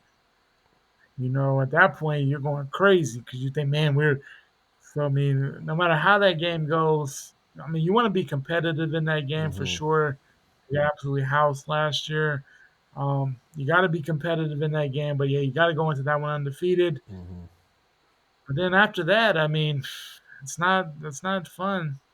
You go to South Carolina, that's gonna be a tough spot. Ole Miss, going to Knoxville, going to Tuscaloosa, and then at LSU with the tricky Missouri game in between. It's not the back half is not fun at all. From Texas on down is a hell of a schedule. No, yeah, that back half, But there's not an easy game starting with Texas. You get Texas at not South fun. Carolina, Ole Miss at Tennessee, at Alabama, Missouri, and LSU. So Not fun at all. yeah, they're another one of those teams that if they do make the playoff, they will have earned it for Absolutely. sure. Let's move on Yeah. to Yeah. Auburn. For Auburn, I have written, "Hey Hugh Freeze, prove to me that you're actually a good coach." Everywhere I see it, it's always like, Hugh Freeze is a good coach. He will figure this out. Hugh Freeze is a good coach. Blah blah blah. Yeah. But Hugh Freeze is a good coach. Do we know that for sure? Yeah, I mean, His best. yes, he beat He beat Nick Nick Saban Saban's wife. twice in a row, and that's his big thing to hang his hat on. But neither of those years did he even take the Ole Miss to even the division title. 2014, they turned around. They had that crazy loss at Arkansas. They were ranked in the top 4 initially in the initial college football rankings, the first one ever. Didn't make the playoff. 2015, they had that crazy win in Tuscaloosa, bouncing balls off of people's helmets and hitting receivers in stride. They don't do anything with it. His best finish is 6-2 in the SEC. He's only won one conference title in his career, and that was at Arkansas State in the Sun Belt. He did have that 11-1 year at Liberty, but they always play the country's easiest schedule. I want to see that Hugh Freeze is actually a good coach, man. I just don't. Yeah, they always say he's a quarterback whisperer. He's such a genius coach. And Let's see it happen. Yeah, this is not me being an Alabama homer, a fan, just because he's an Auburn guy. I'd say this wherever he was, if he still had the numbers he has. Prove to us what everyone says, that you're more than just a good offensive coordinator. Because, he's had some great offenses in this. Yeah. But No, prove it. I will say the best thing going for him is that the quarterback room from last year is gone. Yeah, for sure. I don't know why after that first year, I don't know why he stuck with Thorne again. Thorne was terrible. I would have jumped in that portal quick as hell after year 1 of that. I don't know why you put yourself through 2 years of Thorne. I don't get that. I mean, other than you were cocky enough and so cocky in yourself, you thought you could change things, but I don't know what he saw that 98% of America didn't. But that was, I thought, a big risk, and he lost there. Obviously, this is Jackson Arnold. The quarterback, no one knows about. Obviously, he was touted enough that he had so much hype in Norman. But the card's still out on him because last year I would say it's a wash because there was so many injuries and the offensive line was not good. So let's see what he does on the plains. Yeah, The there's mixed wide mixed receiver room reports is coming out of bad. Auburn camp. Yeah, I've heard. Yeah, Yeah, I've heard bad yeah, things about how the offense has looked. But then again, I mean, if anywhere where there's a bad day, it's going to get overhyped. yeah, You yeah. Of know, course, yeah. so you can only take that with a grain of salt. But yeah, this is a big year for Hugh Freeze. I mean, honestly, he had the June where he was out golfing more than recruiting, and people were kind of pissed at that. He has yet to have a winning season at Auburn. He has yet to beat Alabama. He hasn't beat Georgia. He hasn't been to a bowl game. I mean, it's a lot going on. Yeah, and this is an Auburn team. They haven't had a winning season since the COVID year. They were 6-5, so that was it. Last time they won a bowl game was the 2018 Music City Bowl, and they beat Purdue.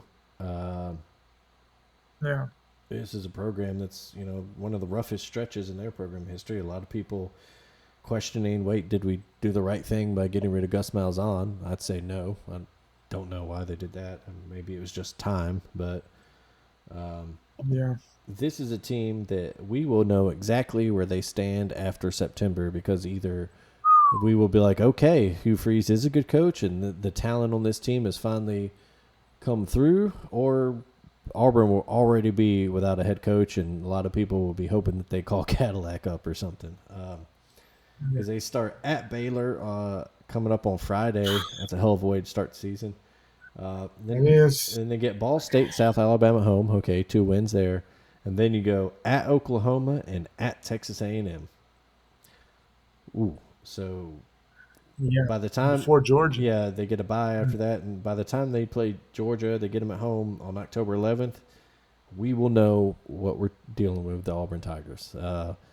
I think we'll know what we're doing with Auburn based on the Baylor game. Hmm, I think that's going to set their season. interesting. Okay. I think they either win that game and they have a lot of confidence, or they lose that game and the shit hits the fan real quick. And I tell you what, if normally in this spot, I'd say if you're going to lose it, it better be real competitive, an overtime or a close loss to where you can be like, okay, I don't know with these fans, man. Auburn fans, a lot like Alabama fans, we're quick to pull the itchy trigger finger there, and Yeah, if they do not but they start, actually, but on the planes they actually do it though. yeah, yeah, We've that's seen true. it Yeah, many times. They um, actually do it when they're at the leg department. I swear, reads more message boards than anybody because whatever, I swear whatever the fans are feeling, that's what it feels like that they go with whatever the room, you know, whatever the room says. They really, I don't know. They spend a lot of time on social media. I swear they do because it has been a stupid. I don't know. It's just been dumb. Like they didn't even give Brian Harsin a chance in hell of even being a successful coach at Auburn. They were trying to fire him off some made up stuff. yeah, some I mean, weird he went stuff in. about They, wa- cheerleaders and staffers, and yeah, and it was like none of that was close to being proven. Like no, it's crazy. Like you basically tried to ruin a man's reputation and his for just because you didn't want him as your coach. Why hire him then? Why did y'all hire him? Like they're the most chaotic program that's living off the kick six still. Like grow up. yeah, no, yeah, we'll see. I don't Like you know. said, it's either after Baylor or at the very least going in that Georgia game. We know what's up with Auburn. We'll say that the positive is that receiver room is stacked. They got a nice Yeah, receiver Kenton room. Coleman, Yeah, Malcolm absolutely. Simmons. They brought in what's his face, Singleton from Georgia Tech. Yeah, So yeah, they Jackson Arnold will have people to throw the ball to. It is about yeah, getting them the ball. I think the biggest loss, more than Jarquez Hunter, losing that guy.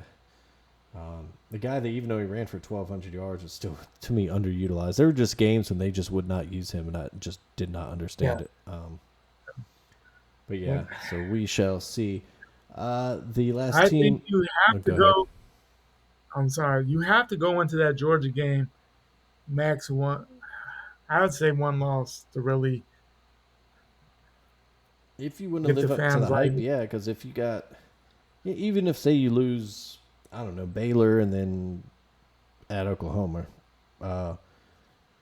you're It's got to be so competitive. yeah, You you're have to 3 be and so 2. competitive. You really don't have a margin for error the rest of the way, and then it's not the most grueling back half of the schedule, but you still have Georgia, you still got Missouri, you still got a trip to Arkansas. You play at Vanderbilt. And Diego Pavia loves to beat Hugh Freeze teams. Yep. And The thing with them is that they can't. And the way they lost games last year, the Arkansas game, the OU game, I mean, brutal, brutal, brutal, and all at home too. That was the craziest part. and then you, Now you go to Norman, yeah, and they're going to be much improved. A&M is never a cakewalk on the road. Georgia, I mean, it's Georgia.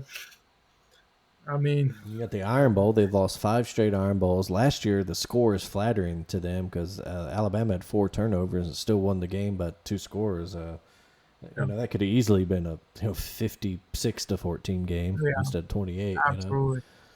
So yeah, Absolutely. I think that you look like at this. the schedule. I could give. Yeah, only. I see 3. I'll give them four wins on paper, and the rest are I don't know. I'll give them Ball State, South Alabama. I'll give them Kentucky, and I'll give them Mercer. Yeah, and then other than that, it's coin flips, and they might be favored in a couple of those coin flips, but who knows? yeah. But I would have to say they have to win 8. If Hugh Freeze does not win 8 games, he will not be in Lee County in 2026. And even then, I think it depends on which 8 you win. Because if your 4 losses are Alabama, Georgia, let's say Oklahoma, A&M, or Baylor, or hell, Vanderbilt, then everyone's asking the question is, why can't you win your big games? Yeah. So I think 8 is the I think that's 8, fair. and then maybe one, 8 and then one of those has to be a big upset. Maybe maybe they have to take, if they win back to back in Oklahoma and A&M, if they knock off Georgia, if they win an Iron Bowl, and then maybe. But like I said, prove to me that 8 you're is as the good as minimum. everyone tells me you are, Hugh Freeze, because I have yet to see it. He's living off so much a decade ago stuff. It's crazy. What he did to Liberty, right. but man, this is the Let's move on. Arkansas is the last team in this tier. Sam Pittman entering year 6. Kind of on the hot seat. I'll say a very, very warm seat. Arkansas, not the highest of expectations there, but they want to do better than 7-6. And they want to be competitive. Granted, they got that big upset against Tennessee last year, but other than that, blown out by LSU, blown out by Ole Miss, not really competitive against Texas.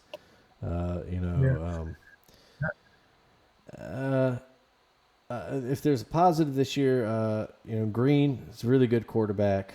But man, no returning receiver production. Everything they got is either freshmen or transfers. Defense should be solid, I think, but I have written 2 words next to them, and is that schedule. Listen to this schedule. Okay, Alabama A&M, Arkansas State to start. Okay, there you go, 2-0, right? After that, no more fun. At Ole Miss, at Memphis, then Notre Dame comes to Fayetteville. Then that's crazy. Bye, and then at Tennessee, and then you get A&M, Auburn, and State all at home. Another bye, and then you end your season at LSU, at Texas, and then Missouri at home. Whew. That's a rough schedule, man. That is a schedule of all schedules. That is crazy. Just listen to the road games again, people. Ole Miss, Memphis, Tennessee, LSU, Texas. Good God. Damn. That is schedule. Man, that is a crazy schedule. I like Sam Pittman. He's probably one of the I mean, he's a great interview. Probably the most regular type of guy you'll ever have as a head coach in the SEC there. Mm-hmm. You know, someone you'll definitely drink some beers with. A couple cold beers. Man, yeah. He seems like a great guy.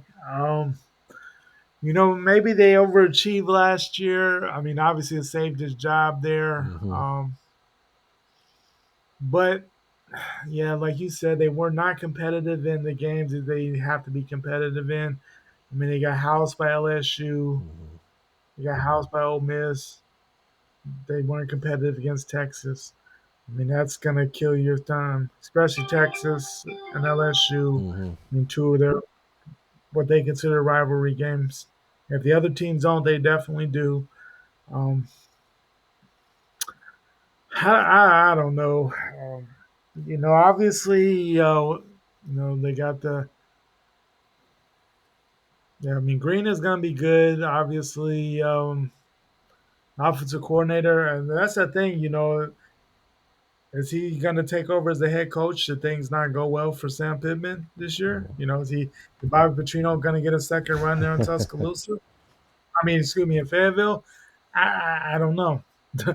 You know, obviously, I don't think anybody ever thought he would ever be able to come back to Fayetteville based on how things ended, but here we are. Um, but man, that schedule, whew, I just don't know. Yeah, if they can get to a bowl game again, that would be a hell of a job, I think. Yeah, I mean, obviously they won 7 last year, Mm-hmm. and I just say if they can stay competitive in a lot of these games, maybe pull an upset there. Yeah. But then it's a schedule amongst themselves. I would honestly, I'm going to be shocked if he's not. If Sam Pittman is back in 26, based on how things probably are going to go, I'd be shocked. That means they've done a hell of a job. Yeah, it means he's got back to a bowl and pulled a big upset somewhere. Yeah. Let's move on to the bottom tier. Not really much to say. The better luck next year tier, and that's Kentucky and Mississippi State. Mississippi State, of course, year 2 under Jeff Lebby. Mississippi State still trying to rebuild after the sad passing of Mike Leach. Yeah.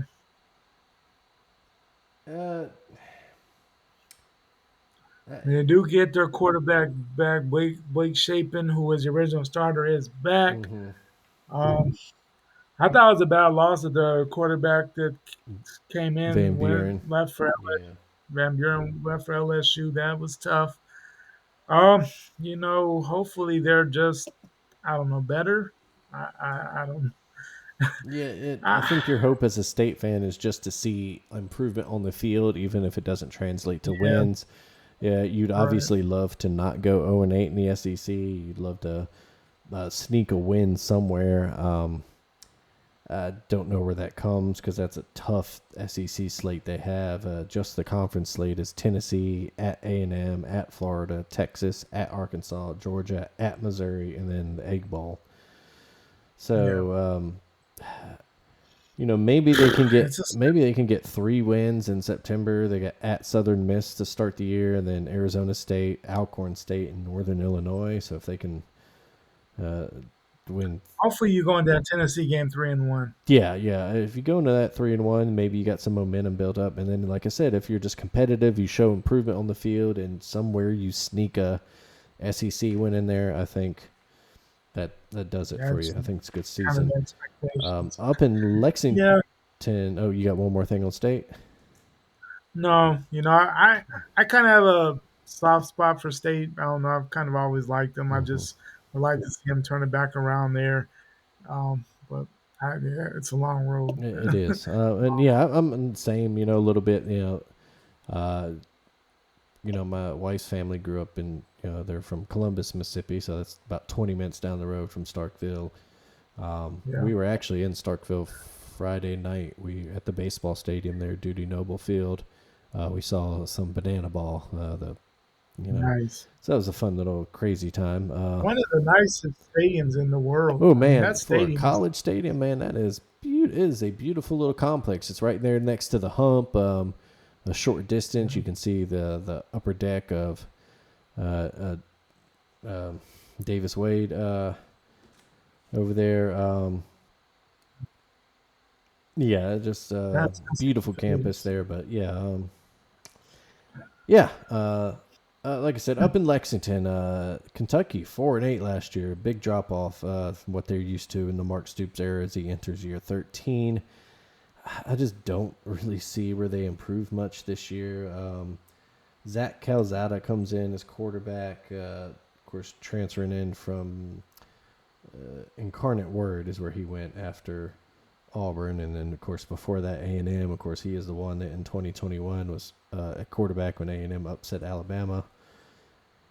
I just don't know where Kentucky gets the wins to maybe even get back to a bowl. Maybe they can. I don't know, but I mean, Stoops had it going for a little bit, but he did. And there's some folks that believe that he really stumped hard to get out wanted of out. there, wanted that A&M job. That maybe it's just his time is up I there. wasn't there even talk that he had been named the coach and then they got pulled back? Like, I swear, like the bottom line ran that Stoops was the coach.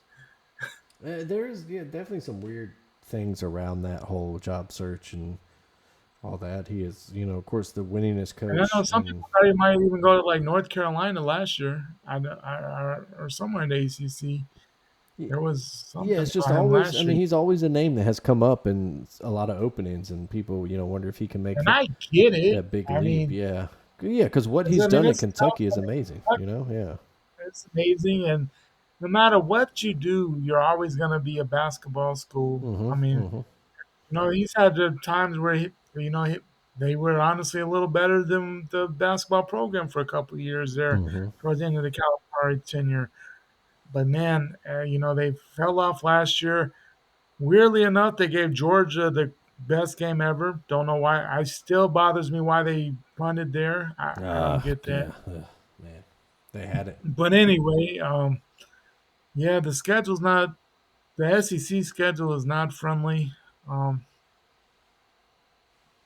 no, Ole Miss. I mean, a game that they won last year, which was crazy in itself. I don't know how they beat the hell out of Ole Miss in Oxford. Um, No idea. so you'd have to see Ole Miss looking for a bunch of revenge in that one. Um, at South Carolina, Oof. at Georgia, Oof. Texas comes to Lexington, Tennessee comes to Lexington. I mean, at Auburn, I mean, who knows what Auburn will be, but that's still going to be a tough game in itself. Mm-hmm. And that was a game last year that Auburn beat their ass, Mm-hmm. and Auburn was bad. Florida, I think that magic of beating Florida is kind of gone. Um, Mm-hmm. Tennessee Tech, we got to win, of course, win that. Vanderbilt at Vandy, I, I doubt it. And then at Louisville.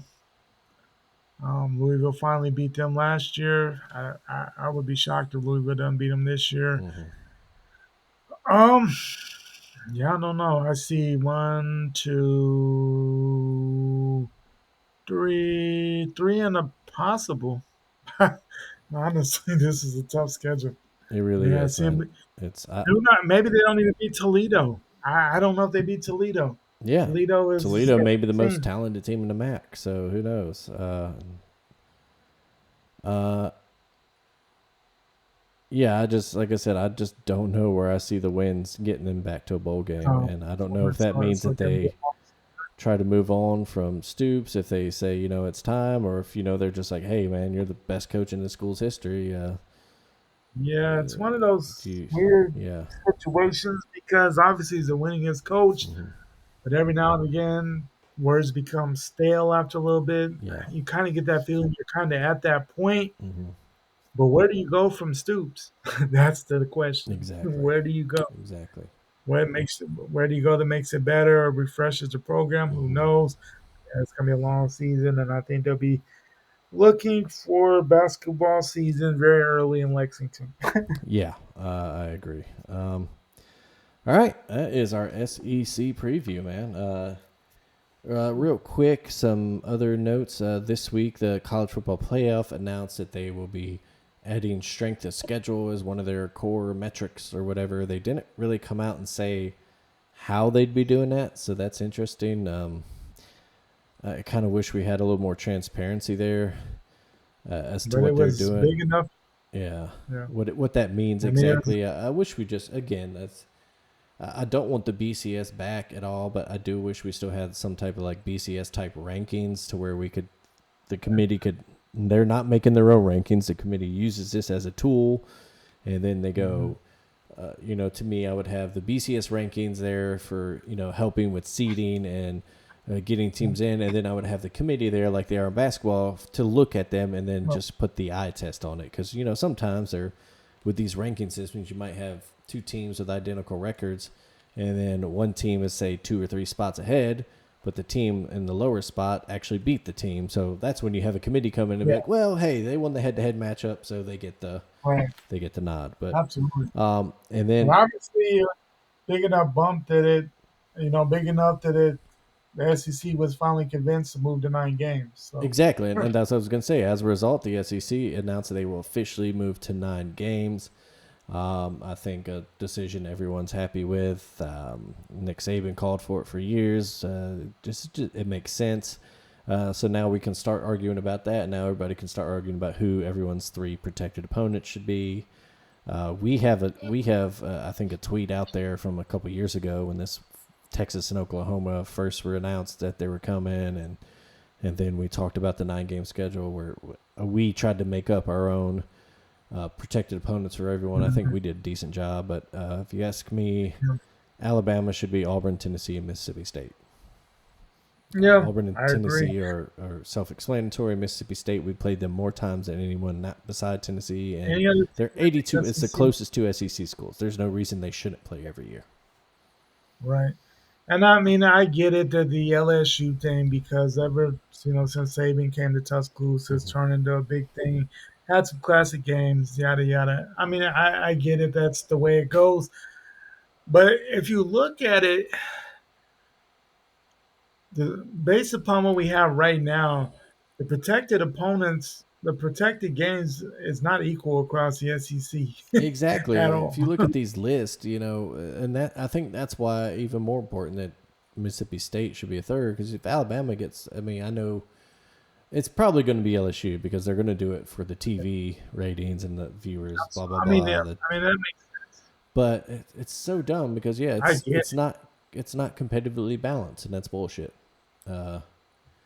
And It's not. and plus you can say Auburn isn't good right now, but they have more of a history than some of these other teams. Yeah, exactly. And then you look at the weird things like in that list that leaked a couple years ago, Florida and Oklahoma were permanent opponents. That doesn't make any damn sense.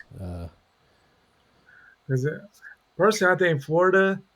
I mean, I think talking about Florida, I think they should play, of course, Georgia, Tennessee, just because that's a game in itself. And then And maybe third, Kentucky. Maybe that's a kind of a long-standing one. I know a lot of people would like to see the Florida-Auburn rivalry be back as a permanent, but again, if you're talking, or even not Florida LSU, yeah. But then they have that when you're looking at it, and you're like, man, if you're Florida as a fan, yeah, you want to see that. As a administrator or a coach, their life depends on wins. Do you want to see that? I don't know. Yeah. I mean, that's the biggest thing. The fan perspective and what you have to do to keep a job. I mean, your ADs and your coaches are looking at it like from a way different lens. Yeah. And then eventually, unfortunately, some rivalries will probably get scrapped, or won't be an every year thing. Yeah, I mean, we've already lost, but which to some of that is, some of that is fine. Like if to me, sometimes you add a little bit more spice when you not every give a year. couple years, and then even with the schedule model they're looking at, you play everybody at least 2 times within a 4-year period. So you're going to get those games. Well, It's not going to be like the weird yeah, thing where like Georgia's never gone to Kyle Field, or which is you crazy. don't you go 10 years between playing a team in the regular season. Or I found it just real quick because we're definitely running long here on time, but this is from March of 23. Our list of permanent opponents for Alabama, Auburn, Mississippi State, Tennessee. For Arkansas, Missouri, Ole Miss, Texas. For Auburn, we did have Alabama, Florida, Georgia. So, okay, a little rough on Auburn there, but maybe we can tweak that. For Florida, we actually had Auburn, Georgia, and South Carolina. So, not the Tennessee game. Georgia, we had Auburn, Florida, South Carolina. Kentucky, we had Tennessee, Vandy, and South Carolina. LSU, we had Mississippi State, Ole Miss, and Texas A&M. State, we had Alabama, LSU, Ole Miss. Missouri had Arkansas, Oklahoma, and Vandy. Oklahoma has Missouri, Texas, Texas A&M. Ole Miss, Arkansas, LSU, Mississippi State. South Carolina, Florida, Georgia, Kentucky. Tennessee, Alabama, Kentucky, Vandy. Texas, Arkansas, Oklahoma, and A&M. A&M had LSU, Oklahoma, Texas. That's rough. And then Vandy, Kentucky, Missouri, Tennessee. So there are definitely some I'd probably switch around there to make things a little more balanced. But Yeah, that's a discussion for next year when they actually yeah, do that. yeah. Obviously, they're going to look as much revenue as they can make. What makes the most exciting, compelling Yeah. TV matchups is what's going to carry the forefront. It's not going to be fair for certain teams at all. But I mean, that's just where we're at. It's all about revenue. But I Yeah. think for the most part, everybody at least will be happy to see 9 SEC games ending that FCS game in November, I would assume. um, which also I would think would lead, of course, to more revenue. Also, is going to probably meaning that we're on the verge of that 16 playoff expansion sooner than later, Yeah, with the which then 5 plus also 11. probably, Yeah, maybe the Big Ten yeah, finally shuts up about these damn AQs and yeah, yeah. yeah. Because I mean, that's the thing now. The Big Ten has nothing to hang their hat on over the SEC for that. Oh, play 9 games, play 9 games. Well, the SEC is moving to that, so y'all Yeah. can shut the hell up. Yeah. I'm so sick of that. Because honestly, there was no until now with revenue and everything. There was no rationale reason. I mean, fans wanted to see it, but there was no reason for the SEC just to move to 9, just to move to 9. I mean, you have to have some motivation, some reward for moving to that, a non-requirement, which I think obviously there has to be at this point. Um, so that'll be fun for long term. We'll see what it does with the matchups. I think that means, of course, playoff expansion leads to 16 teams. It also probably means in future years a 9-3 SEC team. Last year's situation, all three Ole Miss, South Carolina, Alabama get in. So Yeah. Yeah. So benefits the SEC greatly, I would think, long term. yeah, for sure. All right. If you paid attention to the website Friday, was it Friday? Yeah, I think I got up our predictions for the season, so you can see them on the AlabamaTake.com. Real quick, we'll run through some.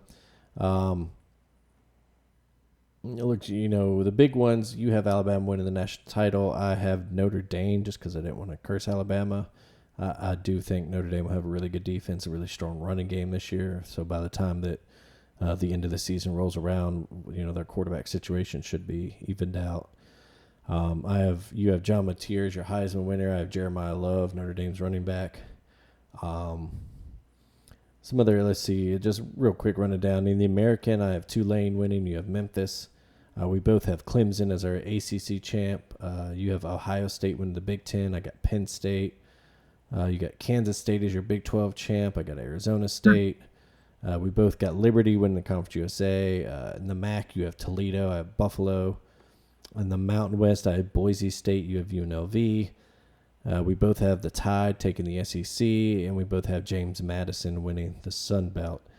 For our college football playoff, let's see.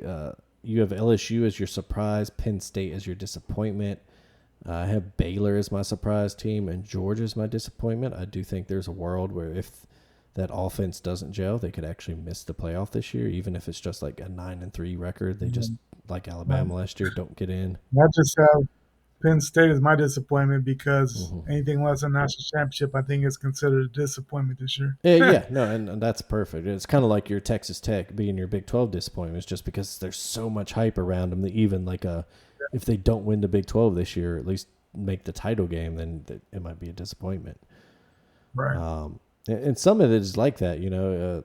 I have Indiana as my Big 10 disappointment. Doesn't necessarily think they're going to fall off a lot. I just think after last year, there's nowhere to go but down. Yeah. So, yeah, again, you can check that out on the AlabamaTake.com. Anything else from the weekend sports you want to touch on real quick before we go?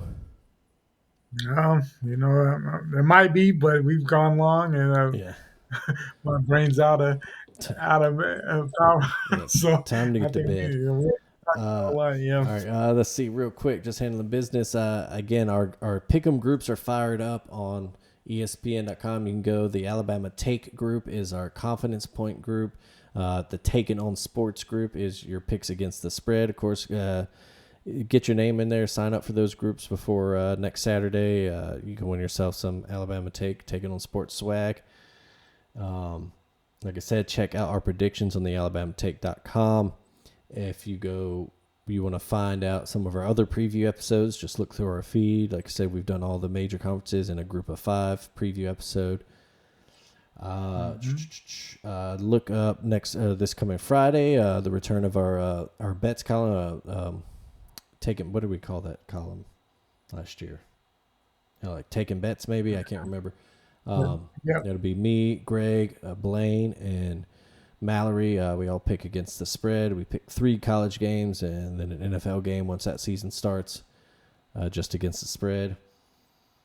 And yeah, I think that's it for that kind of business there. Check out Greg on Bama Hammer, of course.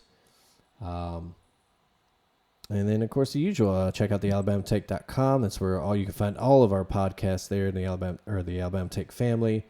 Check out some writings done there. Be sure to subscribe, rate, like us wherever you listen to us, whatever podcast app you use, or if you listen to us on YouTube, whatever.